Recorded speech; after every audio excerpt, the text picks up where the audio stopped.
never coming back. Our whole lives built up to this moment.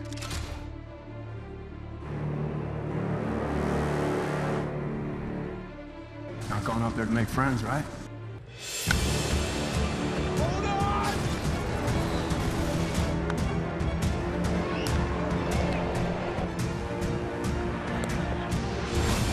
Push off fireworks. Get ready for a close encounter! What goes up must come down. We sacrifice for each other, no matter what the cost. Because our survival is only possible when we stand together.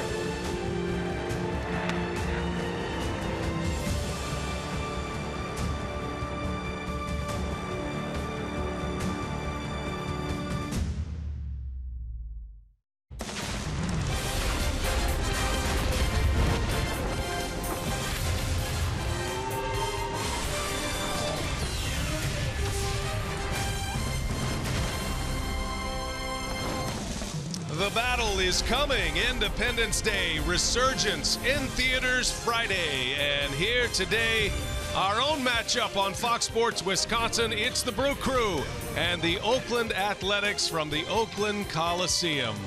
And hi, everybody. We welcome you from Oakland, the last day of this road trip. Brewers are 1-7 right now. And, Rock, the headline today, I think, is the lineup. The Brewers are without a couple of their regulars in there and some guys getting some extra playing time today. Well, and two guys that need some rest. Jonathan Lucroy has caught a lot. So he last time he caught was Saturday. Jonathan VR hasn't had a day off in a long time, so he's out of the lineup today. And because of that, you have Aaron Hill, of all people, in the leadoff spot. Yadiel Rivera is going to get a start at shortstop, and Martin Maldonado is going to make his third consecutive start behind home plate. Well, the Brewers shifted up a little bit to get some guys some rest. They're coming home to start a series with the Nationals beginning on Friday. Last day of the road trip. It's been a 9-gamer, and the Brewers are trying to salvage just their second win. We got the lineups and the first pitch coming up next. It's the Brewers and the A's on Fox Sports Wisconsin.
Brewers baseball today on Fox Sports Wisconsin is presented by Potawatomi Hotel and Casino.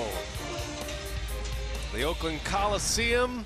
Brian Anderson with Bill Schroeder. Sophia Minard, our reporter this afternoon. Daniel Keener producing today's game. And Mark Vittorio is our director. Great to have you with us. 62 beautiful degrees here. The Brewers are ready to wrap up this road trip and then return to Miller Park, starting a series on Friday with Washington. It has been a tough road trip for the crew, just winning the one game. That was last Thursday, the opener of the Dodgers series. They're 1-7. And a lineup change today for Craig Counsell. Lineup brought to you by Potawatomi. Aaron Hill leads off, then Jeanette, followed by Braun. You got Lucroy, the designated hitter again. Chris Carter, the former A, and Kirk Neuenhuis in the middle. And then Maldonado catches his second consecutive game here in Oakland, his third straight overall. Ramon Flores and Yadiel Rivera round out the starting nine. And an interesting hurler on the mound for the Oakland A's, 23-year-old right-hander Daniel Mengden.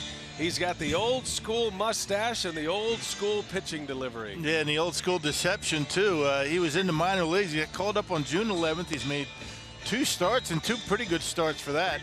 3 earned runs in his first 2 starts, but an 0-2 record. Now, ladies and gentlemen, to pronounce Between AA and AAA, 5-1 with a 1.19 earned run average. That was in 11 starts. Let's check out the A's defense.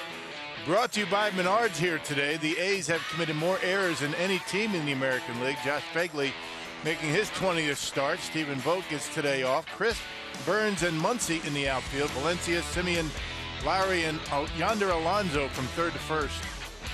And let's bring in the third member of our team, Sophia Minard, as Scooter Jeanette is back in the lineup, batting second. She's got more on that from manager Craig Counsell. What do you have, Sophia?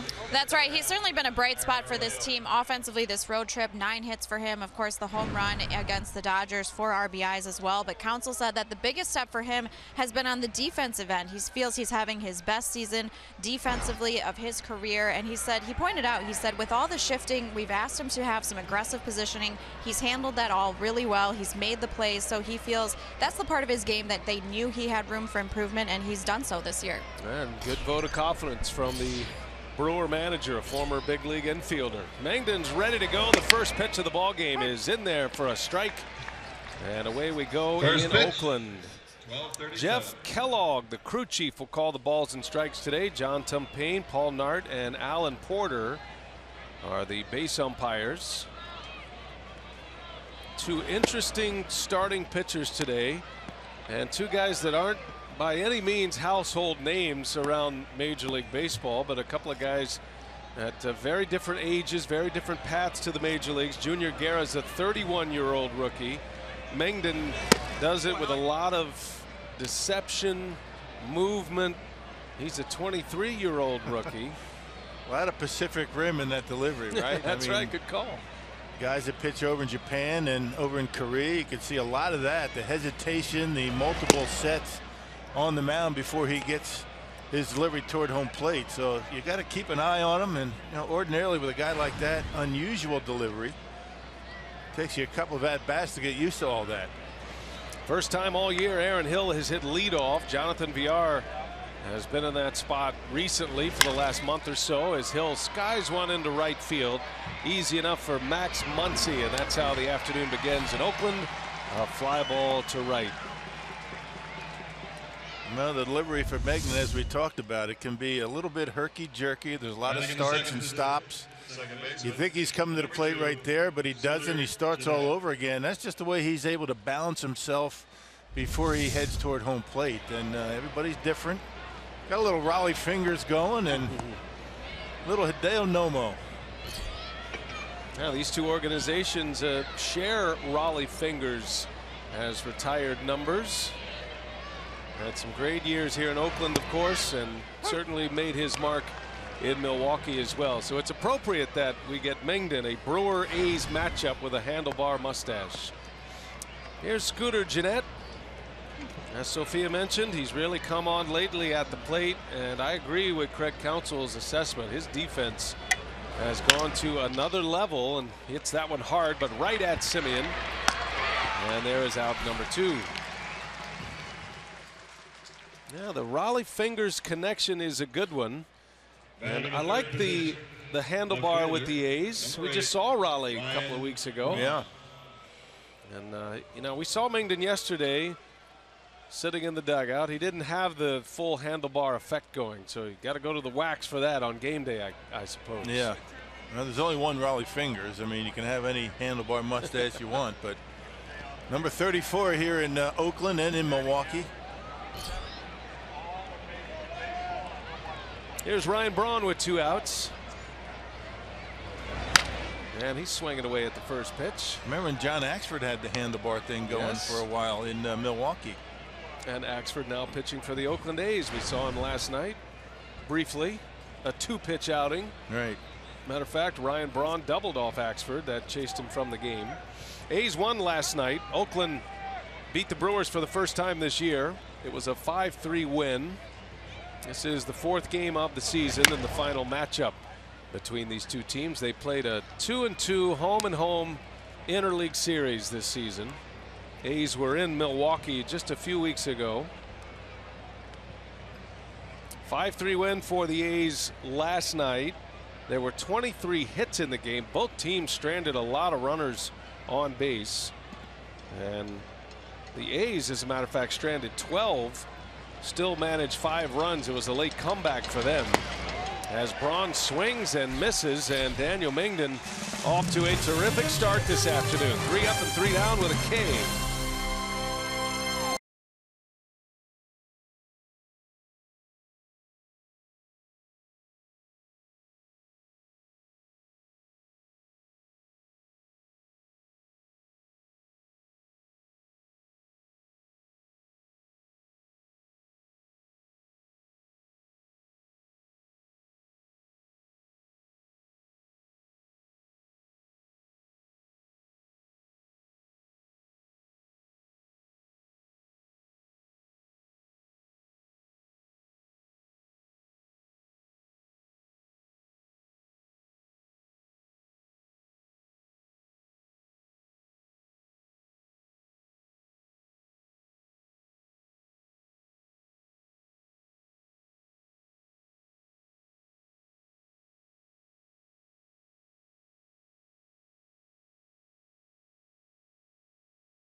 The Brewers go in order in the first inning. Now the A's are coming up. Bob Melvin, 6th season as the Oakland skipper, has had trips to the postseason with this club, but it's been a down year this year, and it was a down year last year as well. A's batting order is brought to you by Potawatomi. Billy Burns, speedy center fielder, will lead it off, then Coco Crisp, followed by Jed Lowry. In the middle, it's Valencia, Davis, and Alonso. Marcus Semien, who drove in 3 runs last night, will be the shortstop. He's played every game this year. Max Muncy and Josh Fegley rounded out. That's the lineup that will face Junior Guerra. His first pitch is in there for a strike. Junior Guerra, very intriguing story for the Brewers. His 10th start. He is a 31-year-old rookie, a converted catcher, and he makes a nice play on a comebacker from Burns, out number 1. Well, let's check out the Bernard's defense behind Junior here today. Got Braun, Neuenhuis, and Flores. The big story is Yadiel Rivera coming up from the minor leagues. He's making his 4th start at shortstop. Jonathan Villar, been a long time between days off for him. That's why you got Rivera in the lineup at short. Maldonado making his 3rd consecutive start behind home plate. Yadiel Rivera only here for a couple of days from AAA Colorado Springs. Hernan Perez is the man he replaced on the roster. Perez is on paternity leave right now, and he is expected back on Friday when the Brewers open up their series against Washington. So Rivera's glad to have a spot on the big league roster. We saw him earlier this season. Slick fielding shortstop that can play all over the field. And you know, he is excited to get a start in the big leagues today. We talked to Craig Counsell yesterday. He wasn't quite sure which way he was leaning, whether Rivera was going to play or not in this two-day window. So a change of heart to get him a start today as Coco Crisp dumps one into left field. And he's thinking two all the way. Braun up with it. And the throw comes in late. A hustle double for Coco Crisp.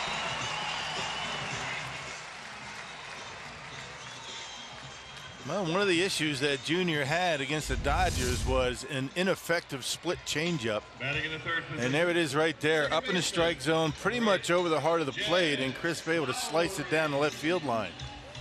Oh, and he's got that pitch working for him. It's down around the knees. It's not very effective when it's upstairs. So a double for Crisp with one away, and Jed Lowry will bat with a runner in scoring position. Lowry and Simeon were the stars offensively last night for the Athletics. Lowry had 3 hits. A's have really struggled scoring runs. Their batting average with runners in scoring position during this slide has been in question, but that was not the case last night. As a matter of fact, the A's yesterday, their 2 through 5 hitters were 8 for 19 with 3 runs scored. As Lowry pulls one out to Jeanette, and that'll be out number 2. On the play, Coco Crisp advancing to third. Yeah, 13 hits and 5 runs, almost a week's worth of offense for an A's team that, as you mentioned, coming into last night's game, had a difficult time scoring runs. But last night they were finding the holes and swinging the bats pretty well. Oakland has the worst record in the month of June in the American League coming in here. They are just 5-12. A's record overall is 29-41. The Brewers are 31-40. Been a tough road trip for the crew. Strike one to Danny Valencia. So you got a couple of teams who are in need of a turnaround. Valencia has been a bright spot offensively for Oakland. .330 hitter. Has 10 homers, 27 runs batted in. Last night he was drilled in the left forearm. Some question whether he would stay in the game, and certainly some questions whether he'd be in there today. Yeah, but back in the lineup, he's been one of the more consistent bats in that Oakland A's lineup, hitting .330 and with some power. High average in June. Haven't seen the power this month.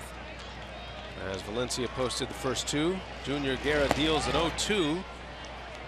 1 ball, 2 strikes now. Valencia now with his 6th team.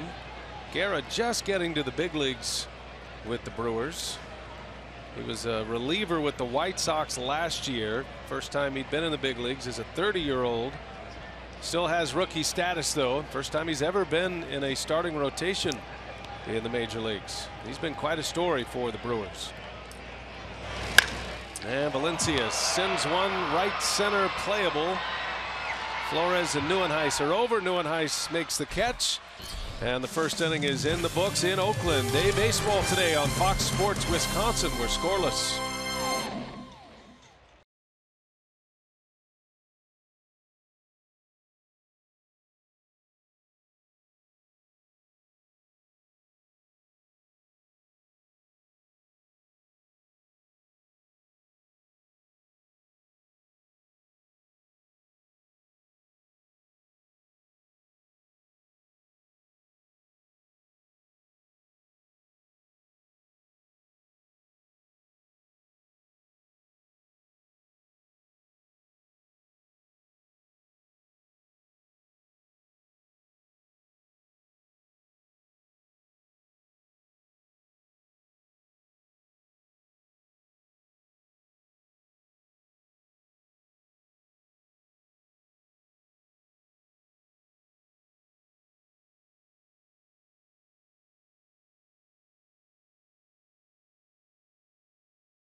his second game this series, serving as the designated hitter for Craig Counsell. And Counsell yesterday said that when he looked at the schedule, he saw this as a great opportunity to give Lucroy some consecutive days off, one of those rare windows where he said he can really get him 4 or 5 days. He was not in the lineup Sunday, the team off Monday, DHing both yesterday and today. Team off tomorrow as well. So he said Lucroy has been so durable. He's caught the second most innings in all of the big leagues. Yadier Molina ahead of him, 539 innings.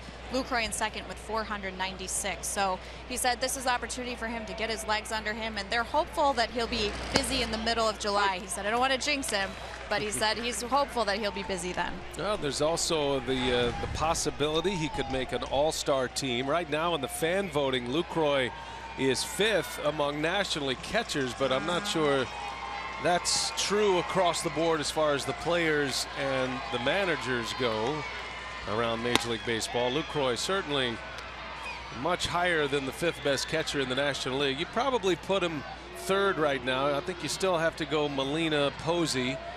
Maybe not necessarily in that order, right? But Lucroy probably slots right in there. But they're all very good catchers who bring offense to the table as well. Lucroy strikes out on a big bender from Mengden. He's shown a pretty good curveball so far in the first couple of innings.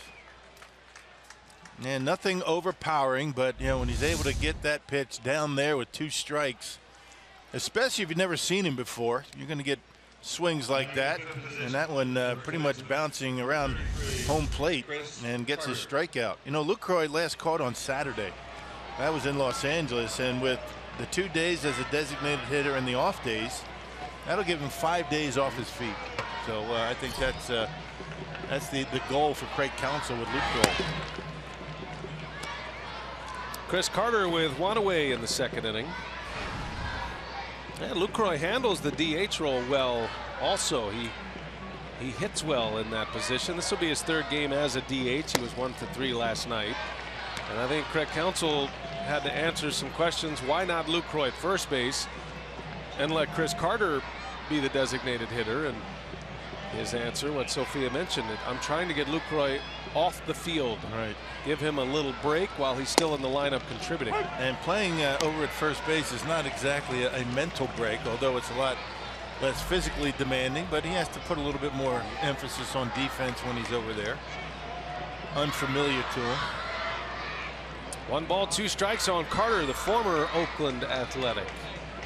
Coming back home here at the Coliseum. He came up with Oakland and made his Major League debut with the A's before he was traded to the Astros. A lot of A's Astros ties, and then the Brewers are in that mix as well. As a matter of fact, their pitcher today, Mengden, was traded in the Scott Kazmir deal from Houston to Oakland. Jacob Nottingham was one of those players involved in the trade from Houston to Oakland. Nottingham is now in the Brewers minor league system. As Carter draws the walk, and the first base runner for Milwaukee. Hey, bring the family out to Miller Park this weekend as the Brew Crew takes on Bryce Harper and the Nationals. Check out all the promotions on tap for this weekend, including a free shirt Friday, the annual Negro Leagues tribute game, Greg Vaughn Bobblehead Day, and more at brewers.com/promotions. Now looking forward to the homestand. The Brewers will see a couple of the best teams in the National League, 2 contending teams, starting with the Washington Nationals. Kurt Neuenhuis takes strike 1 from Mengden. Yeah, homestand of Nationals and Dodgers. Now on paper right now, the Nationals are going to send Scherzer, Gonzalez, and possibly Strasburg in the 3-game series. That is still to be announced. Strasburg pulled out of his start on Monday in Los Angeles, so I think the Nationals are still waiting to line up their rotation. But our Miller Lite What's on Tap, that's what's coming up. So on paper right now, it's what it looks like with Scherzer, Gonzalez, and Strasburg. That's tough. That is a tough run. No kidding, huh? Zach Davies will get the start on Friday night. Yeah, Jay Gonzalez only 3-6. That's a rough season for him.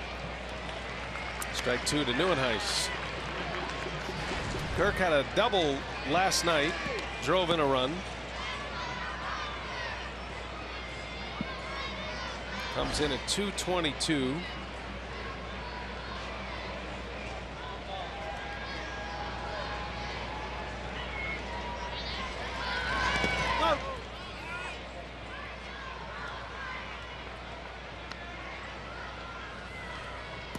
Josh Phegley gets a start behind the plate today. Day game after a night game. We saw a vote in there last night. Their everyday catcher made the All-Star team last year. Yeah, good to have voted out of the lineup. He was swinging the bat well last night.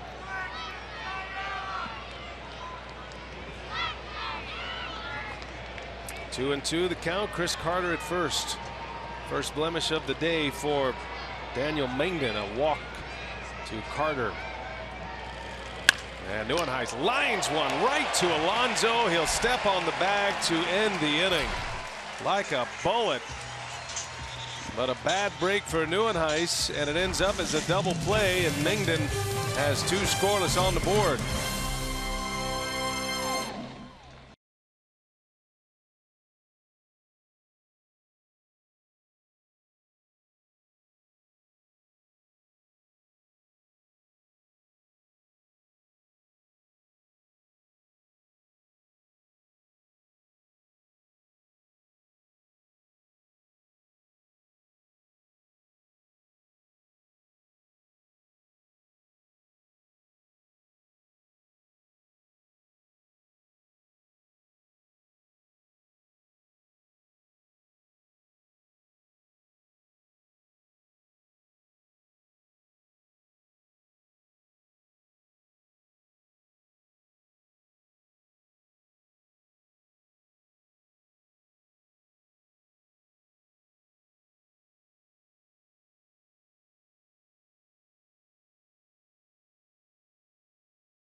Gorgeous afternoon in Oakland.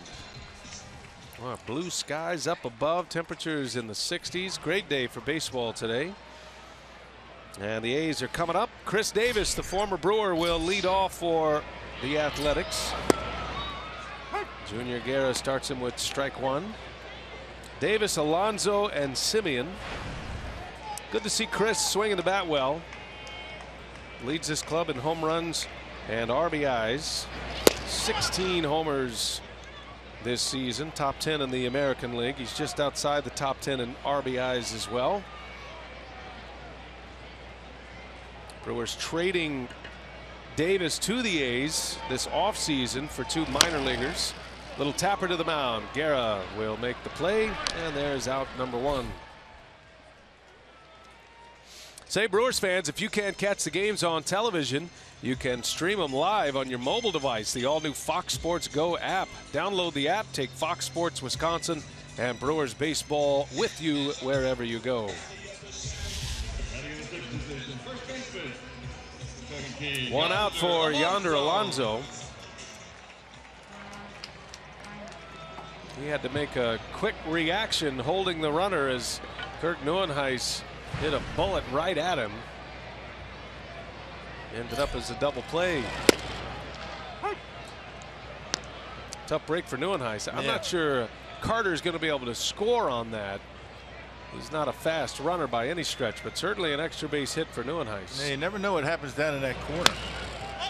There's a pop-up that'll end up in the seats. And Neuenhuis has hit into some bad luck on this road trip. I mean, he's hit some line drives that have been caught. A couple of deep fly balls, particularly in Los Angeles. Pretty easy corner to deal with here in Oakland.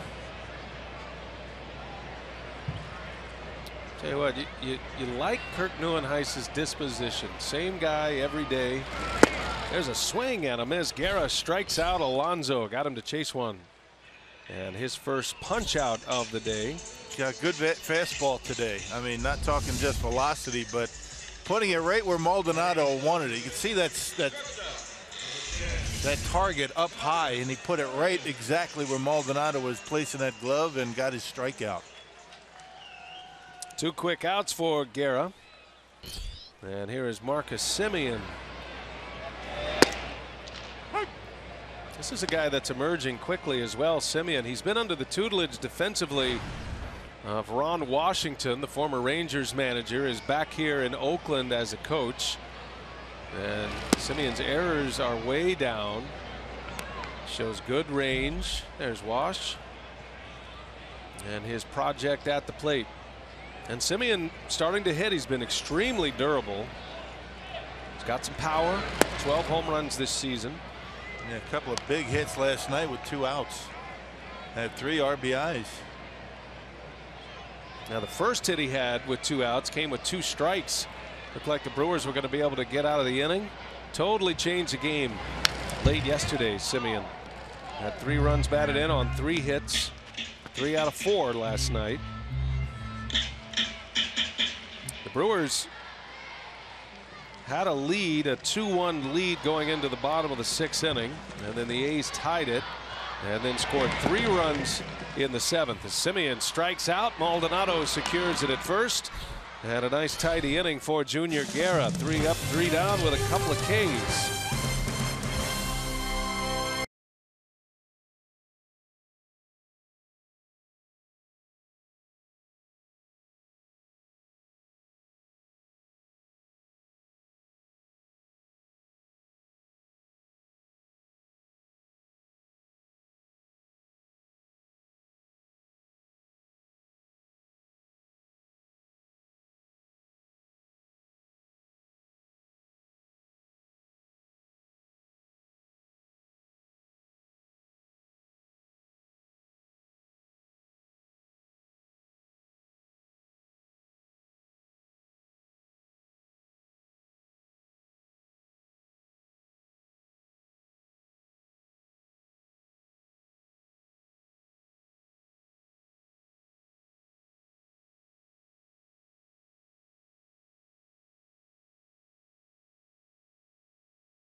Scoreless innings. He's given up just 1 hit, a double to Coco Crisp, but a 3 up, 3 down 2nd inning. Our Carsoup.com trivia today: who are the last 3 relievers to win both the AL Cy Young and AL MVP in the same season?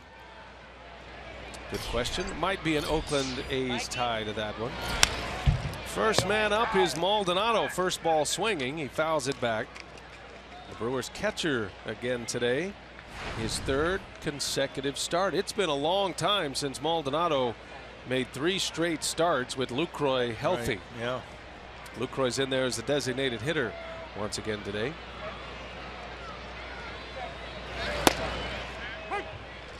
Now the residual of getting Lucroy off his feet a little bit, as Sophia reported, just in the lineup as the DH, not having to catch, is that Maldonado can start to string together some at-bats, which he desperately needed. Lucroy's a workhorse behind the plate, so Maldonado gets very little playing time. He's not even your Sunday catcher at this point. It's about every 10 days or so the way Lucroy's been going. And the way the schedule is laid out, you figure Maldonado's looking at this road trip saying, I don't think I'm going to play at all here. with all the days off, and, coming into the next homestand, and they bullet into center, so he's starting to get a little bit more comfortable up there at the plate. And that's what Council's hoping for. So a couple of hits in this series for Maldonado. Let's check in with Sophia with more on the backup catcher. Well, that's exactly what Craig Counsell said. He said, the hope is that getting him in there consecutive days, getting him regular at-bats will help get him going offensively. He said he certainly hit into some bad luck when he has played, but he said when that bad luck only happens 1 or 2 times a week, it shows up as if nothing. So he said it's good to get him some regular at-bats and hopefully build up some confidence at the plate. And you have to have some confidence when you're up there. Backup catchers that don't really get to play a whole lot, maybe once a week, and you want to have success early in the game to kind of take the pressure off of you. I speak from experience there. You don't get that many at bats. I mean, you start the game 0 for 1, 0 for 2. All of a sudden you're thinking next time up, if there's men on base, I might be getting pinch hit for. Now that's not going to happen today because Lucroy is the designated hitter. Now Ramon Flores batting 8th here today, and a wave and a miss.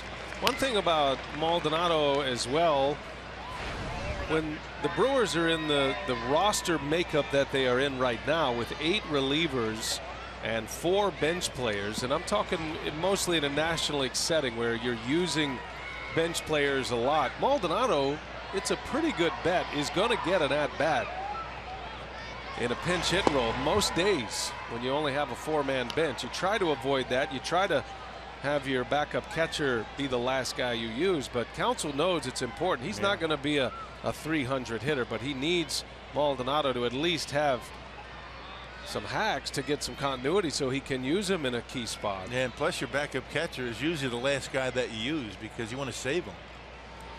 Sometimes you don't get to the backup catcher. Right now with the designated hitter, the Brewers only have 3 players on their bench. You got Broxton, VR, and Presley. But you don't need too many. That pitcher doesn't hit. A much easier game to manage in the American League setting with the designated hitter. 3 balls and a strike on Ramon Flores. He's been getting a lot of playing time lately as well. The absence of Domingo Santana, Brewers starting right fielder, now in a second stint on the disabled list. Santana had a shoulder injury first time around, and then it was an elbow injury just a few days after he came back from the original DL stint. So Flores has been getting the playing time in right field, and he's another guy that's starting to get comfortable in his first full season in the big leagues. Flores had a hit last night, was 1 for 3. And starting to drive the ball to left field. That means he's getting confident up there. He's waiting back, not jumping at the baseball, and kind of the way we saw him swing the bat in spring training.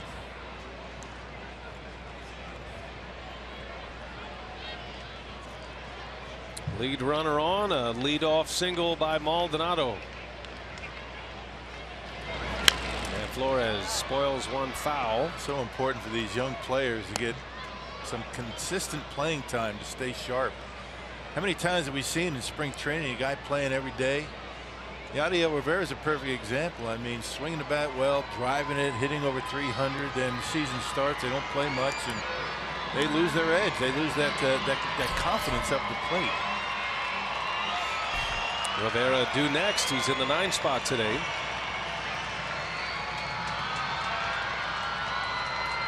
Full count to Ramon Flores. And he got jammed. A little pop up to third. Valencia makes a catch for the first out of the inning. Good pitch by Mangden. Came right in on his hands. Yeah, a little sneaky fast with that delivery. And not as unorthodox out of the stretch as he is in the windup, and still able to get in on the hands of Ramon Flores right there. Good pitch.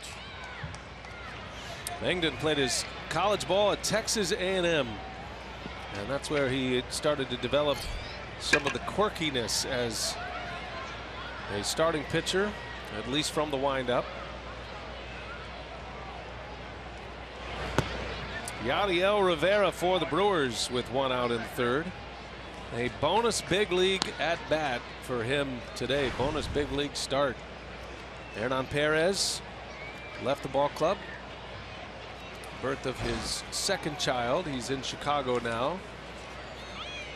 And Yadier Rivera gets the call from the minor leagues. That paternity list, relatively new phenomenon in Major League Baseball the last few years. It's given guys an opportunity, a 3-day window to go be there for the birth of a child, which is a great call and a great thing, and I'm happy for guys they get to do that now. Expected to be back in Milwaukee on the homestand. Yeah, good timing by baby Perez as well with the off day tomorrow.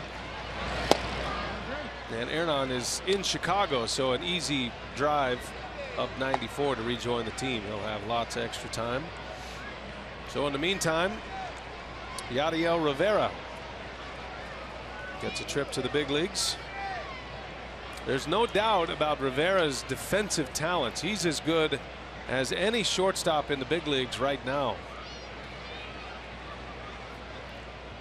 Question is, will he hit or not? There's a shot back up the middle. It hit the mound and ends up in center field. Took a big bounce off the side of the mound. And Yadier Rivera has a base hit. 2 on for the Brewers in the third. Well, once again, I mean, you talk about being defensively ready in the major league. It's going to come down to whether he's going to get enough at bats to stay sharp. Well, coming right out of the minor leagues, that looked like an off-speed pitch, and waits back nicely and bangs one into center field. Little off-speed pitch from Mengden. And Yadier Rivera feeling pretty relaxed out there right now after getting his base hit his first time up. Yeah, good for him. He was hitting .246 down in AAA. Can play all over the infield. Turns the lineup over. Here's Aaron Hill, 2 on. Brewers threatening here in the third. Their first 2 hits of the game, Maldonado and Rivera. And now second time up against Mengden as Hill swings away early.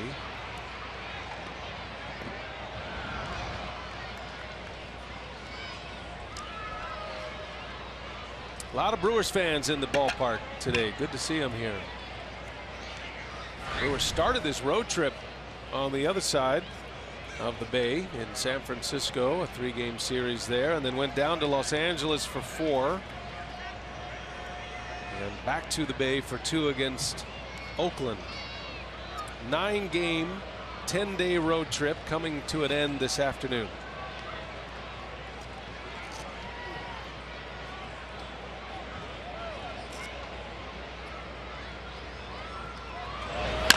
Hill in the right field, a base hit. Maldonado broke back, so he'll stop at third. Now, second time through, let's see if the Brewers are able to get better swings at Mengden. They able to get now 3 hits, but Mengden that time with a curveball to Aaron Hill, and he hits it hard into right field. So waiting back nicely and hitting it where it's pitched. Boy, that's a nice swing, and waits back. That's a big break. Left that one up just a little bit, and Aaron Hill able to single to right.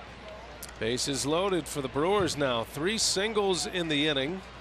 Maldonado, who had a base running blunder last night, was going to make sure that didn't happen again. Unlikely he's able to score anyway, even with a good jump. Freeze on the line drive, and he's at third. And now Scooter Gennett. This game's got a good tempo to it. Both of these starting pitchers pitching quickly, throwing strikes. Brewers are getting some hits now in this third inning.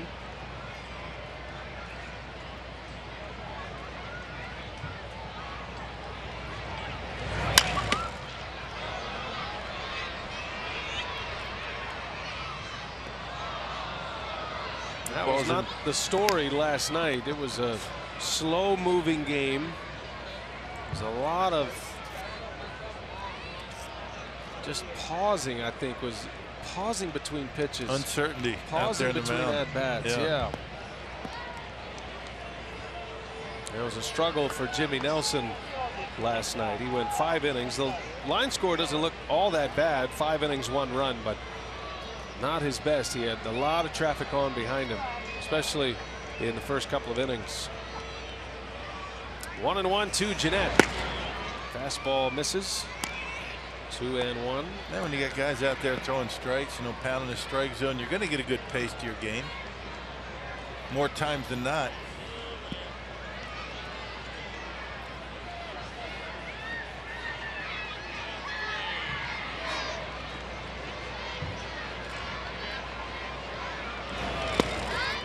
And Jeanette takes inside. So 3 balls and a strike now. Scooter works it in his favor. Runner third, less than 2. It's a big stat for the Brewers offense. Major League average is at 50%. Jeanette is 4 out of 7. Small sample size, but you like to take advantage of those opportunities. A lot of ways to score a run in a spot like this. 3-1. Jeanette in the air, slicing toward left. And now Burns will come in to make the catch. Maldonado's going to stop. Wow. So the Brewers don't chance it. Jeanette flies out, and the bases are still loaded. Well, he had the count in his favor, 3-1, and got jammed a little bit. Ed Cedar realizing who's coming up next. It's Ryan Braun on deck. Wasn't too comfortable with the fact that Maldonado was going to be able to tag and score. Ball not hit deep enough. Yeah, Billy Burns, not with the greatest arm, but Maldonado doesn't run well at all. This is an outfield you can run on, and I'm wondering if Coco Crisp catches the ball, if Maldonado gives it a try. We'll have to ask him later. Well, you'd hate to have Ryan Braun in the on-deck circle with the 3rd out made at home. Yeah, good point. I think that had a lot to do with whether Cedar was going to send him or not. So Braun will step in there with 2 outs now. Bases loaded, full of Brewers.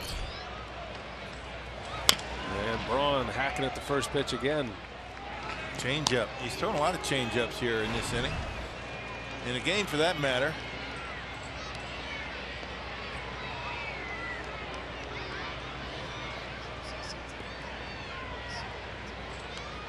Langdon struck him out last time up. Has a couple of Ks already. He's walked 1. All 3 hits allowed have come in this inning. Bases loaded, 2 away for Braun.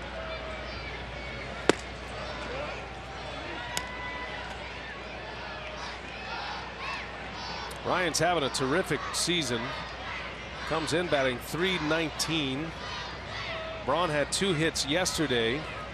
Was 2 for 4. He's hit 12 homers this year to go along with 38 runs batted in. Inside the top 10 in the league in batting average. And a strike. 1-2 the count. Borderline both.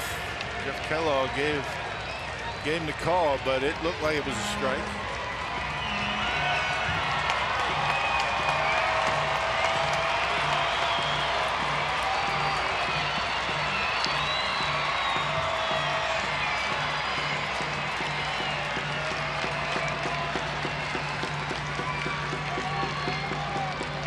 To the count, and Braun strikes out. He went to the heat, and a big strikeout with the bases loaded. The Brewers let an opportunity go by in the 3rd. We're still scoreless.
Community Foundation's Benefit Bike Ride for novice and experienced bikers alike returns to Miller Park this year on August 13th. The ride includes 4 routes of different lengths for riders to choose from, all of which begin and end at Miller Park. Riders will enjoy a fun day in the saddle, followed by a tailgate party and tickets to that evening's game against the Cincinnati Reds. Proceeds once again benefiting local nonprofits focusing on improving the lives of children and families in the greater Milwaukee area. You can go to brewers.com/bike ride for more information. All right, Sophia, thanks. Max Muncy leading off for the Athletics. Junior Guerra back to work, and he opens up with a first pitch strike again. Yeah, what's new? 7 out of 8 for Junior Guerra. Guerra's retired 5 in a row, gave up a double to Coco Crisp in the first inning. It's the only base runner thus far. 6 out of 7 retired, been getting ahead. His pitch count has been efficient early, and a good start for him to this one today. He's been one of the most consistent starters the Brewers have had. He was not even on the radar to begin the year. He was more of a project, and the Brewers signed him as a minor league free agent, and after just 3 outings in the big leagues as a reliever with the White Sox last year, it was on the advice of Carlos Subero, the Brewers infield coach and first base coach, who knows Guerra well, has known him for a long time down in Venezuela. A lot of the Venezuelan Winter League activity down there, and felt like as Muncy lines one to right for the first out of the inning, he felt like Guerra would thrive in a starter's role, which are difficult jobs to get when you're 31 years of age. Yeah, right. And he was right. More of a regimented routine. He can work on some things, you know, between starts in his side session. And he has been very good. I mean, it was kind of unusual, his start against the Dodgers last time out. 5 runs in 5 1/3 innings. That snapped a stretch of 6 consecutive starts where he'd allowed 3 runs or less. So he's been pretty consistent. He was signed by the Braves as a catcher. He converted to the mound in 06, but he didn't find the split change, the pitch that has really turned him into a big leaguer, until the 08 season. And you know, when we saw him this spring, the few occasions when he got into a major league game, he didn't have the fastball that he's pitching with right now. He was hovering around the 90-92 range. Well, as he's gotten to the big leagues this year, that fastball's jumped up to the 93-94 range, which has been a big difference off his split change. Yeah, and he can reach back and give it a little bit more when he wants to. Yeah, 95 from time to time. And Josh Phegley swings and misses. Down he goes on strikes. And it's strikeout number 3 for Junior Guerra. Yep, on the split change. He started him out with a curveball. That got into his head. That was the first strike. A couple of fastballs and put him away with that split change. You can see Phegley out in front over the top and doing a much better job here today than he did against Los Angeles, keeping that split change down in the zone. He's taking a look at his right hand there. That's never a good sign. Pitchers don't normally do that unless there's a blister or some kind of finger problem. Have to keep an eye on that. Split change is the perfect description for it as well. It's not the split finger fastball that you have a little velocity on. It's like an old-fashioned forkball that he throws up there, and it truly is a change of pace pitch. Thrown 2 in a row right here to Burns. A very difficult pitch to throw in command. And throwing it for strikes early in the count and throwing it out of the zone late in the count. 0-2 pitch, and the A's leadoff hitter just got a piece. Like that, right? Tripled him up, huh? Yeah. First 2 are called strikes. The last one was out of the zone, and Burns just able to stay alive.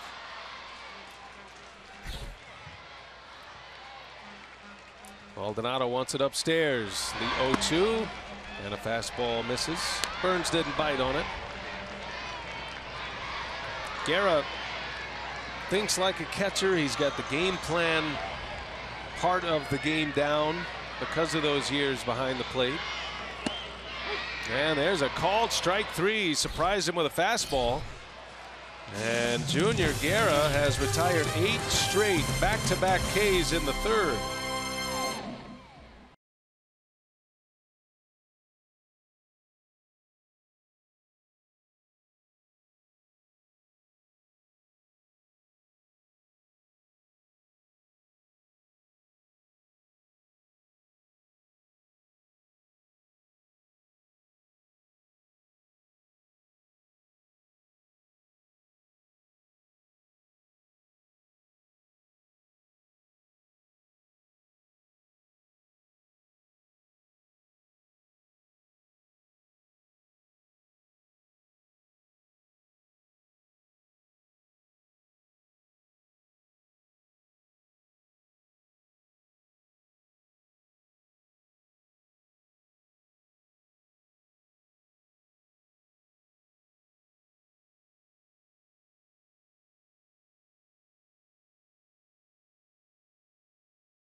Fox Sports Wisconsin is brought to you by Menards. Save big money at Menards on all your home improvement needs. By your local Toyota dealers. Toyota, let's go places. And by Miller Lite, the original light Pilsner. Cheers, it's Miller time. Back in Oakland, the Coliseum, the home of the A's. We go to the 4th inning now. The Brewers are coming up. No score. Jonathan Lucroy leads off for Milwaukee. And there's the designated hitter today. Brewers stranded the bases loaded last inning. Had them loaded with 1 out. Scooter Gennett and Ryan Braun both retired. Braun struck out with 2 outs. So Mengden, after giving up 3 singles last inning, was able to pitch around it.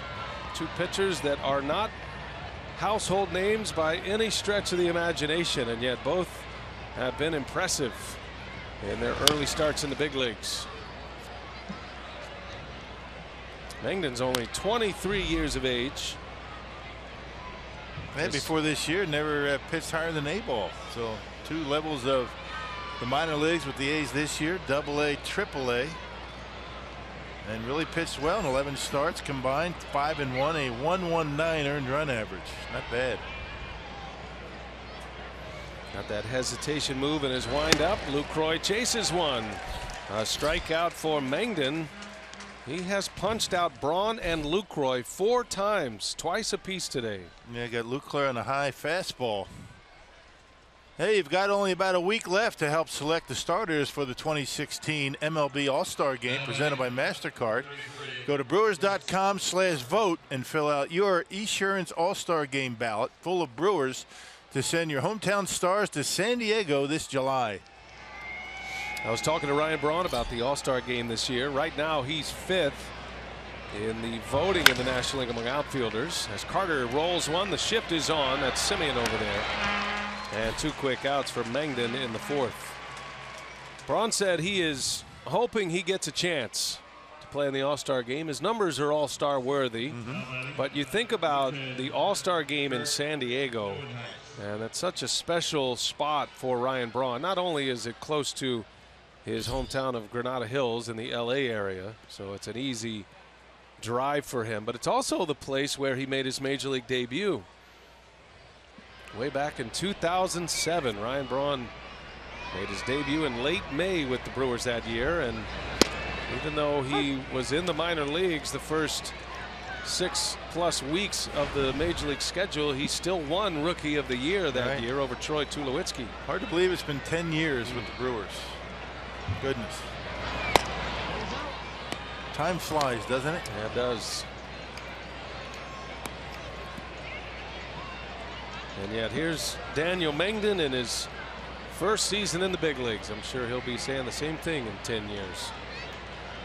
Neuenhuis takes a strike. 1-2 the count on Kirk. 10 years for Ryan Braun, 10 years for Brian Anderson. That's right. Who'd have thunk it? You've been trying to get rid of me for at least 7 of those 10 years, and yet no, 5. I mean, it's I'm good. still here. You're good for 5. Everybody else took off after 5. You're in the 5-year window. You're very patient. That's what that means. I'm honored to be here for 10 years by your side. We welcome our MLB Network audience today. Great to have all of you joining our Fox Sports Wisconsin broadcasts. And a swing and a miss. Neuenhuis strikes out. 5 punch outs for Daniel Mengden. A 3-up, 3-down 4th. A's are coming up.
See him in Oakland. And our Carsoup.com trivia. The last 3 relievers to win both the AL Cy Young and AL MVP award in the same season. And there are some Oakland A's pieces to that. Now, Raleigh Fingers, of course, did it as a member of the Brewers. Eckersley is a member of the A's. And Willie Hernandez, the Tigers. That's a good question today. There's a nice connection between the 2 organizations. Coco Crisp, first ball swinging deep to right. That is way back and gone. Crisp with the first run of the game. His 6th home run of the year, and he wasted no time jumping on Junior Guerra. And all those first pitch strikes, he figured he was going to get one, and he didn't miss it. Well, we saw that in yesterday's game, attacking early and got a fastball that he liked. A little bit up and in and drove it out of here. That was way back. That was a no-doubter down the line and right. And the 7th home run allowed by Junior Guerra. And all the the big opportunity the Brewers had with the bases loaded and 1 out. Didn't score, and Coco Crisp gives the A's a lead. Coco Crisp has the only 2 hits of the day for the A's. He had a double down the left field line in the 1st. And a long home run to start the 4th. 1-0 A's for Jed Lowry.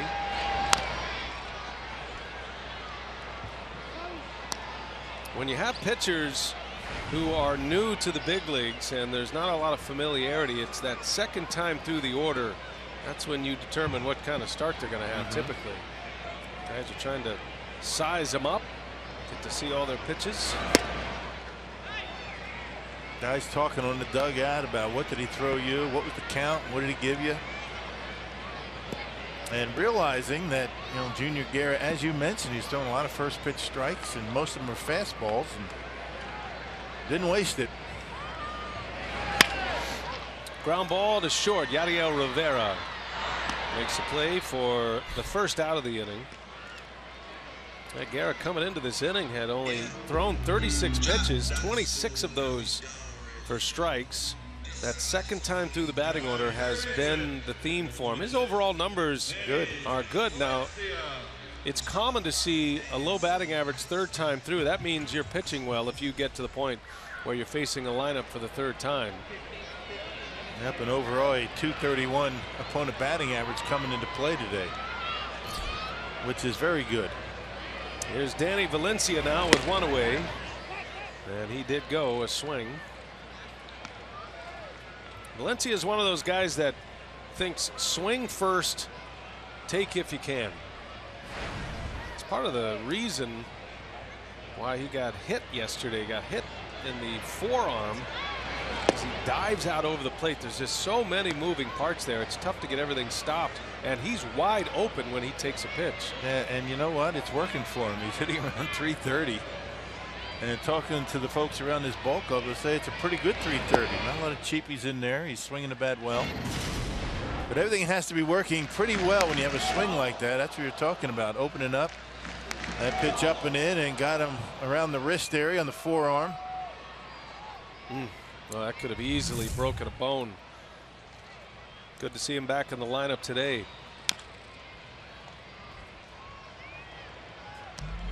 There's a soft 330, although I'll take a soft 330 any day. Yeah. And there's a hard 330, and they say that Valencia is on the latter part of that. Does that mean there's also a hard 220? Yeah, that was my career. He's a 220 hitter, yeah, but he had a lot of line drive outs. I did, I swear. In and amongst a ton of punch outs. If only you could have been in the new analytical age. I mean, you're kind of a marketable player in the new age. No, I didn't take enough. Your exit velocity's high. Don't worry about the strikeouts. That's no big deal. You just came in the wrong era, right? No, I think I came in the right era. Right now, this old taking pitches and working the count. That would not have worked for me. What was your pitches per plate appearance in your prime? 1.5. Guys that struck out a lot, they didn't like to take pitches. Sure. Right? I mean, there's a lot of anxiety with 2 strikes. Valencia turns that one around, a base hit. Well, there you go. That's a sharply hit single. Comes with 2 strikes, and all those moving parts are finding the right place right now for the A's. Yeah, guys that have an approach like that, a real hot, real cold, because everything has to be working well. And right now, Valencia is swinging it well. A's are 6 different organizations. I mean, he can hit. Pretty good defense at third. He's bounced around a lot. The A's are his 6th team, most recently with the Blue Jays. Valencia is at first for Chris Davis now. By the way, your last year with the Angels, we did a little recon. I figured you would. A little R&D work. Right. Your pitches per plate appearance was 3.32. That's pretty good. Yeah. Your batting average on balls in play was 205. Yeah, you could stop right there. I mean, stop with the good stuff. 3.1? 3.32. Okay, yeah. I don't know if that's good, but I mean, it's more than you're thinking. It's more than 1.5. Had the bad elbow then, right? I had a bad elbow from day one. Had it not been for Dr. Paul Jacobs, it would have ended much earlier than it did.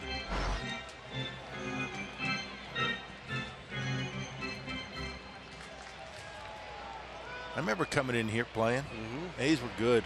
I think you probably, other than Chris Carter, you have the most experience with the entire travel party here at the Coliseum in Oakland. And it really hadn't changed much except for center field. 2-0 to Davis. Now the Brewers have not played a game here at the Coliseum prior to last night since 2002. That is a long window. You figure at some point you're going to catch an interleague series, but the way the schedules have worked, and the Brewers still haven't had a starting pitcher win a game here since 1997.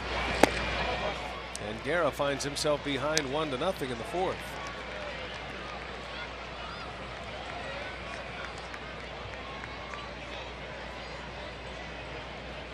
Second time through the order has been a little tougher on Guerra.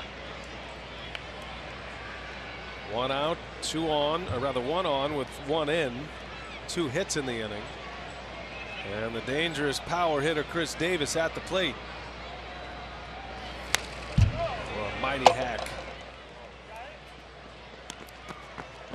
He's got one of the more violent swings in the game, does Davis. Yeah, and not a lot of movement before he starts that swing.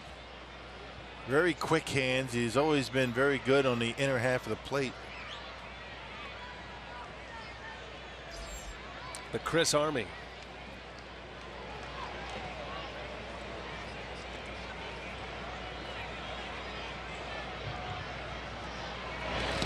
Got him.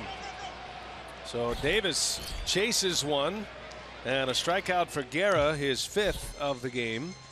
And a big bat retired for the 2nd out of the 4th. Yeah, and that's exactly where you want that split change, down in the dirt with 2 strikes. And Davis chases one on a 3-2 pitch.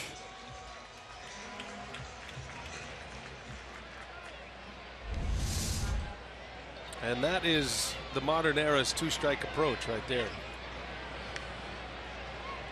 Also the Bill Schroeder approach. Yeah, a lot of us. Here's Yonder Alonso now. Got a man at first. Alonso drove in a run yesterday. He had a key hit in yesterday's game.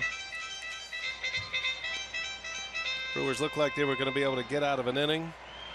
And Alonso was part of that 3-run 7th.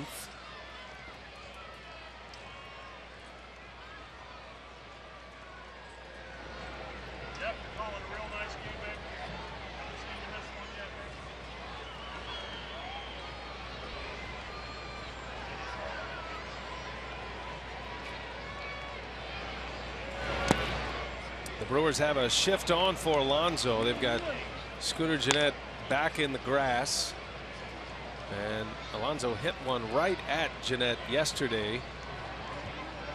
Those spray charts defining the kind of hitter that he is on the ground in the infield.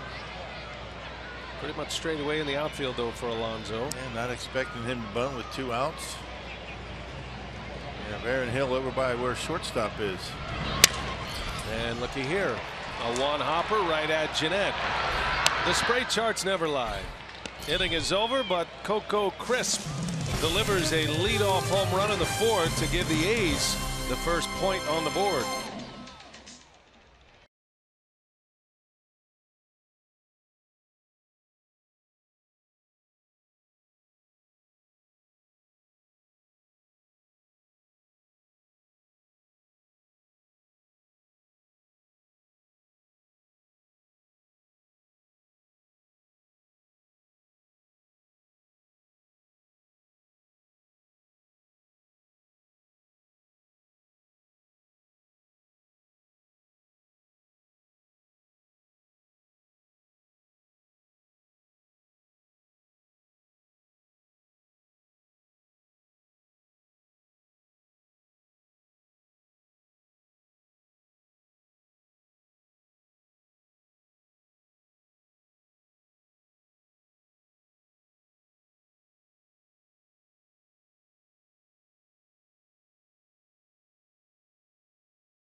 global greater coverage of baseball, we go around the league with news and notes. Kurt Suzuki last night went 4 for 5, a home run, a double, 6 RBIs for him. He finished a triple short of the cycle against the Phillies last night. Yoenis Cespedes today left the game in the 6th inning with a left wrist injury, and that got worse. Noah Syndergaard left the game as well with elbow discomfort. Chris Sale last night picked up his 12th win of the season, 7 innings pitched for him, just 1 run allowed.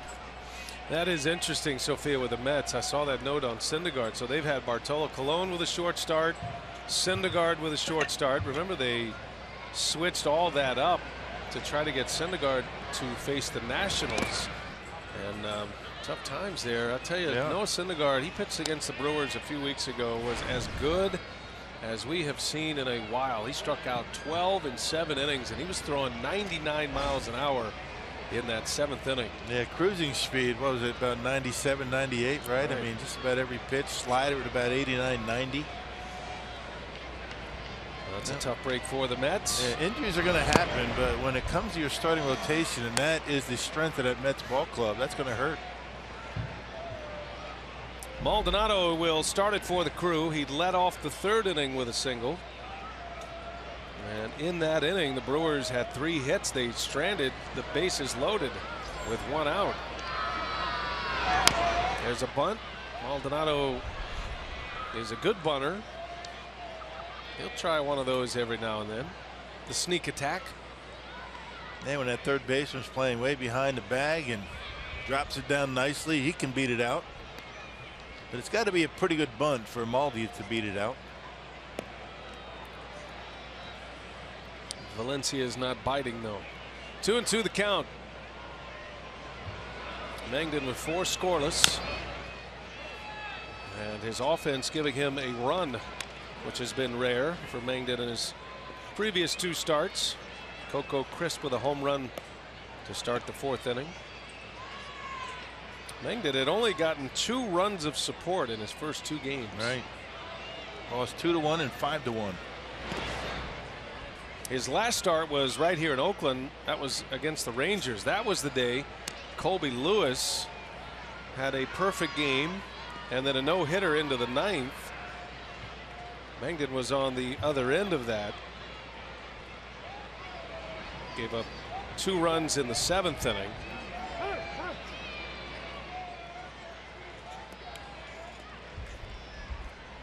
He's racking up the strikeouts too in his first run in the big leagues. 17 strikeouts now in his first 16 innings. And a swing and a miss. Add another one to the list. 6 punch outs for Mangden, and 4 of his last 5 outs are strikeouts.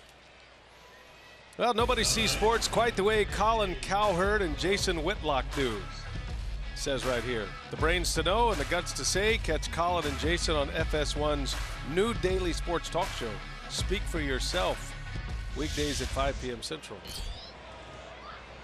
That was a Vin Scully, you know, you added there. They say here.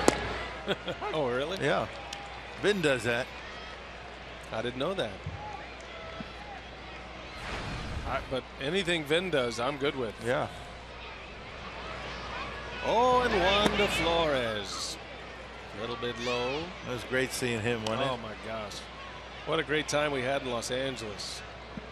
And knowing it was the Brewers' last trip there, we probably wore out our welcome in Vin's booth. We were over there every day. Taking pictures. Talking to, he was great. He was telling stories and telling great stories about Milwaukee baseball. Yeah. 1953, he said he came to Milwaukee as the Brooklyn Dodgers played the Braves, and every ball that was put in play in the air, the fans in Milwaukee were so excited to have baseball, they were just cheering and screaming. He thought he was losing his eyesight. Because little pop-ups, routine pop-ups to second base, cheering as if it was a home run. He remembers it well, and he mentioned watching Hank Aaron and Warren Spahn and all those great stars of the Milwaukee Braves era. Johnny Logan. He said he loved watching Johnny Logan play shortstop. Yeah, one of a kind. Both of them. Yep. Vin Scully and Johnny Logan.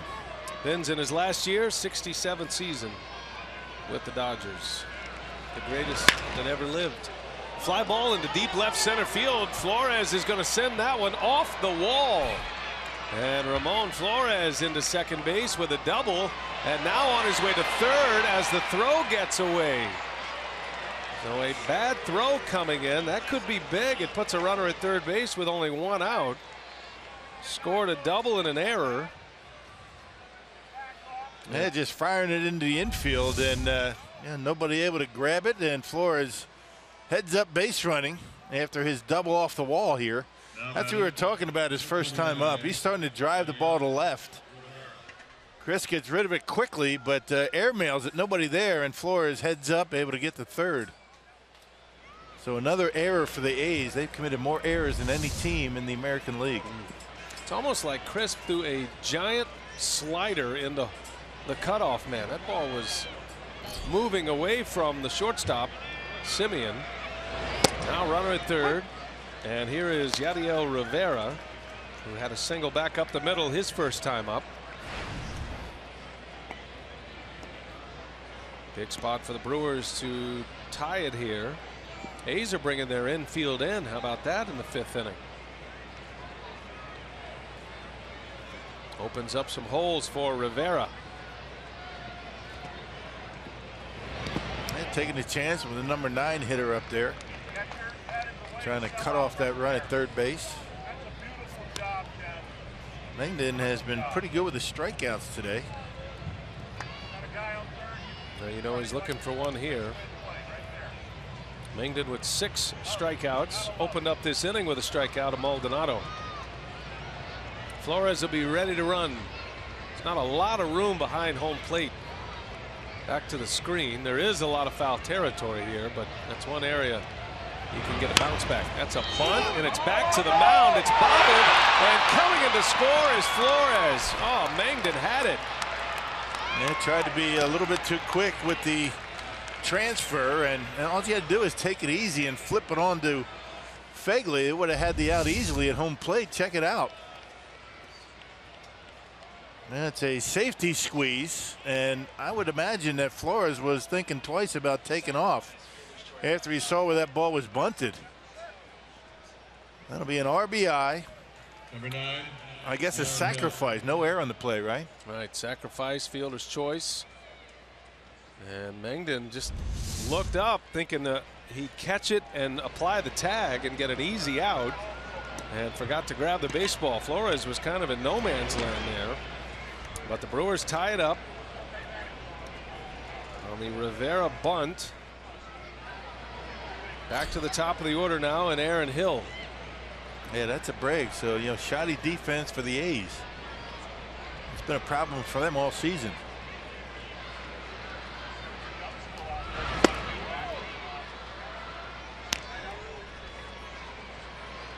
Well, the error to Coco Crisp and a misplay by Mangden, and the Brewers tie it up. Yeah, Crisp still burning over that throwing error. Set up the Brewers. Now trying to cash it in. All tied at 1. Still just one out. Rivera's the runner at first. He runs well.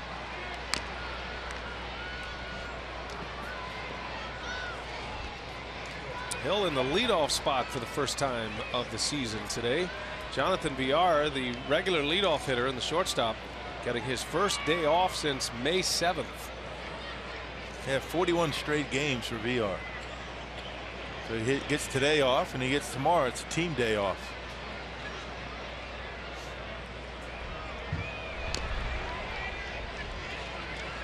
Rivera with 3 steals in AAA this season.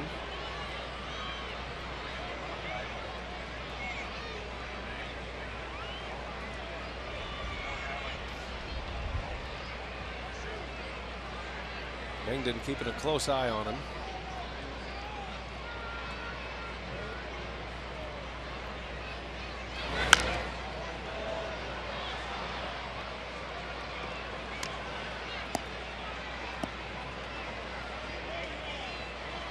Ramon Flores still huffing and puffing after his trip around the bases. Junior Guerra's got the run back after giving up a home run to Crisp to start the 4th.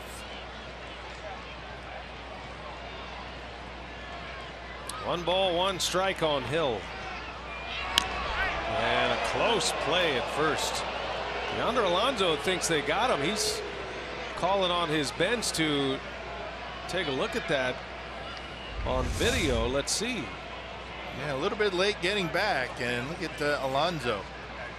I don't know, pretty close.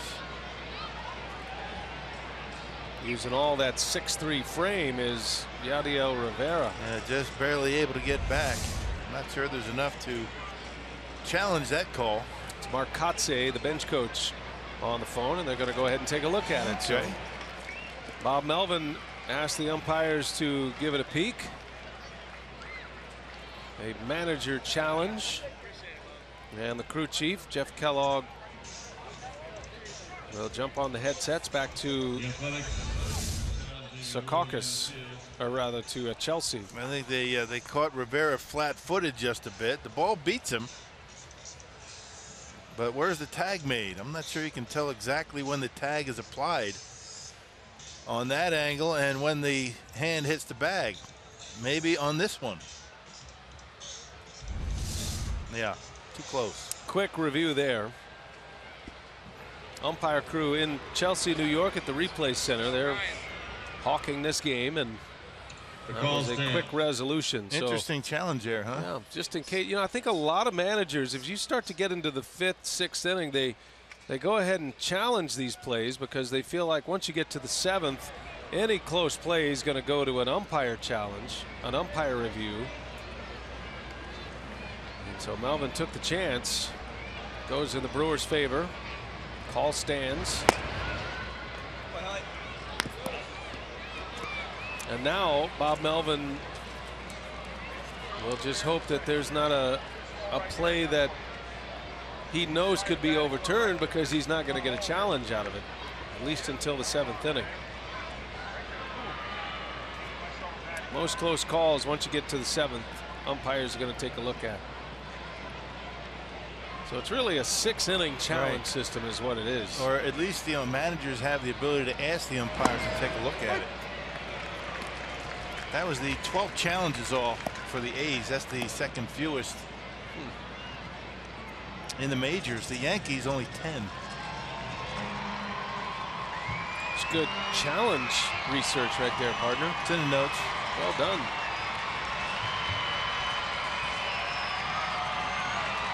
Two to Aaron Hill. 1 out in the Brewer 5th. Brewers have scored in this inning to tie it. And Hill gets jammed. A little roller to second base. And that'll be the 2nd out. Rivera does advance. And with Rivera at 2nd, here comes Scooter Gennett. Now, Gennett's showing a little pop here lately.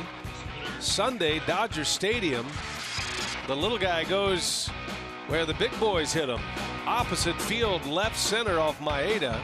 Powerball home run number 6 of the season for Scooter Gennett. Oppo in Dodger Stadium. Well, if you're going to do it at Dodger Stadium, do it in a day game. Ball carries a little bit better. In the dirt. Good block back there by Fegley. He's been bouncing around well behind the plate. And he's called a good game. And Meglin's throwing the baseball well. He's got all 4 pitches working for him today.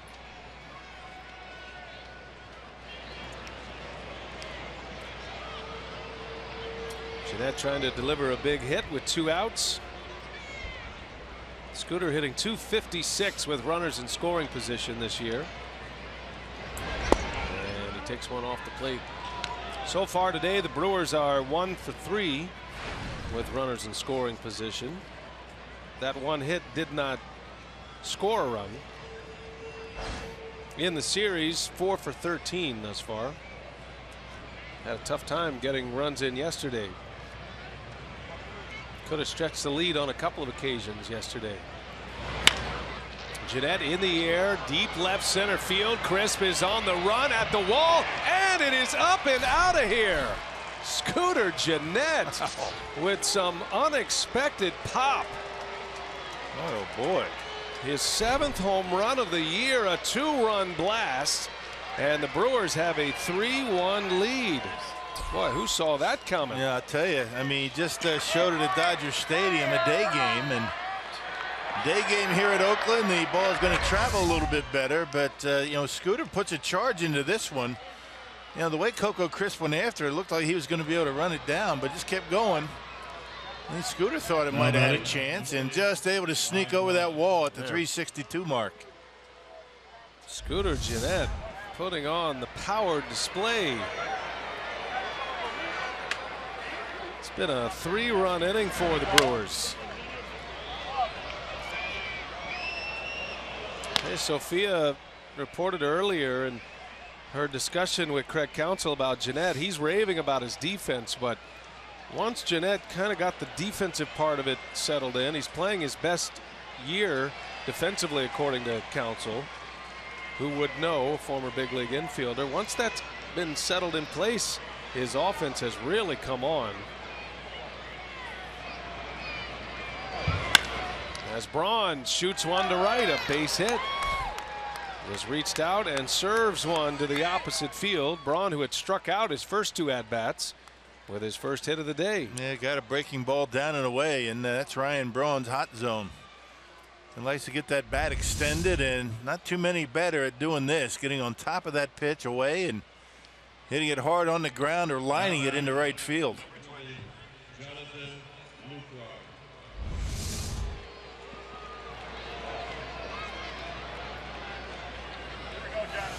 That taking some good-natured ribbing from that Brewers bullpen down there.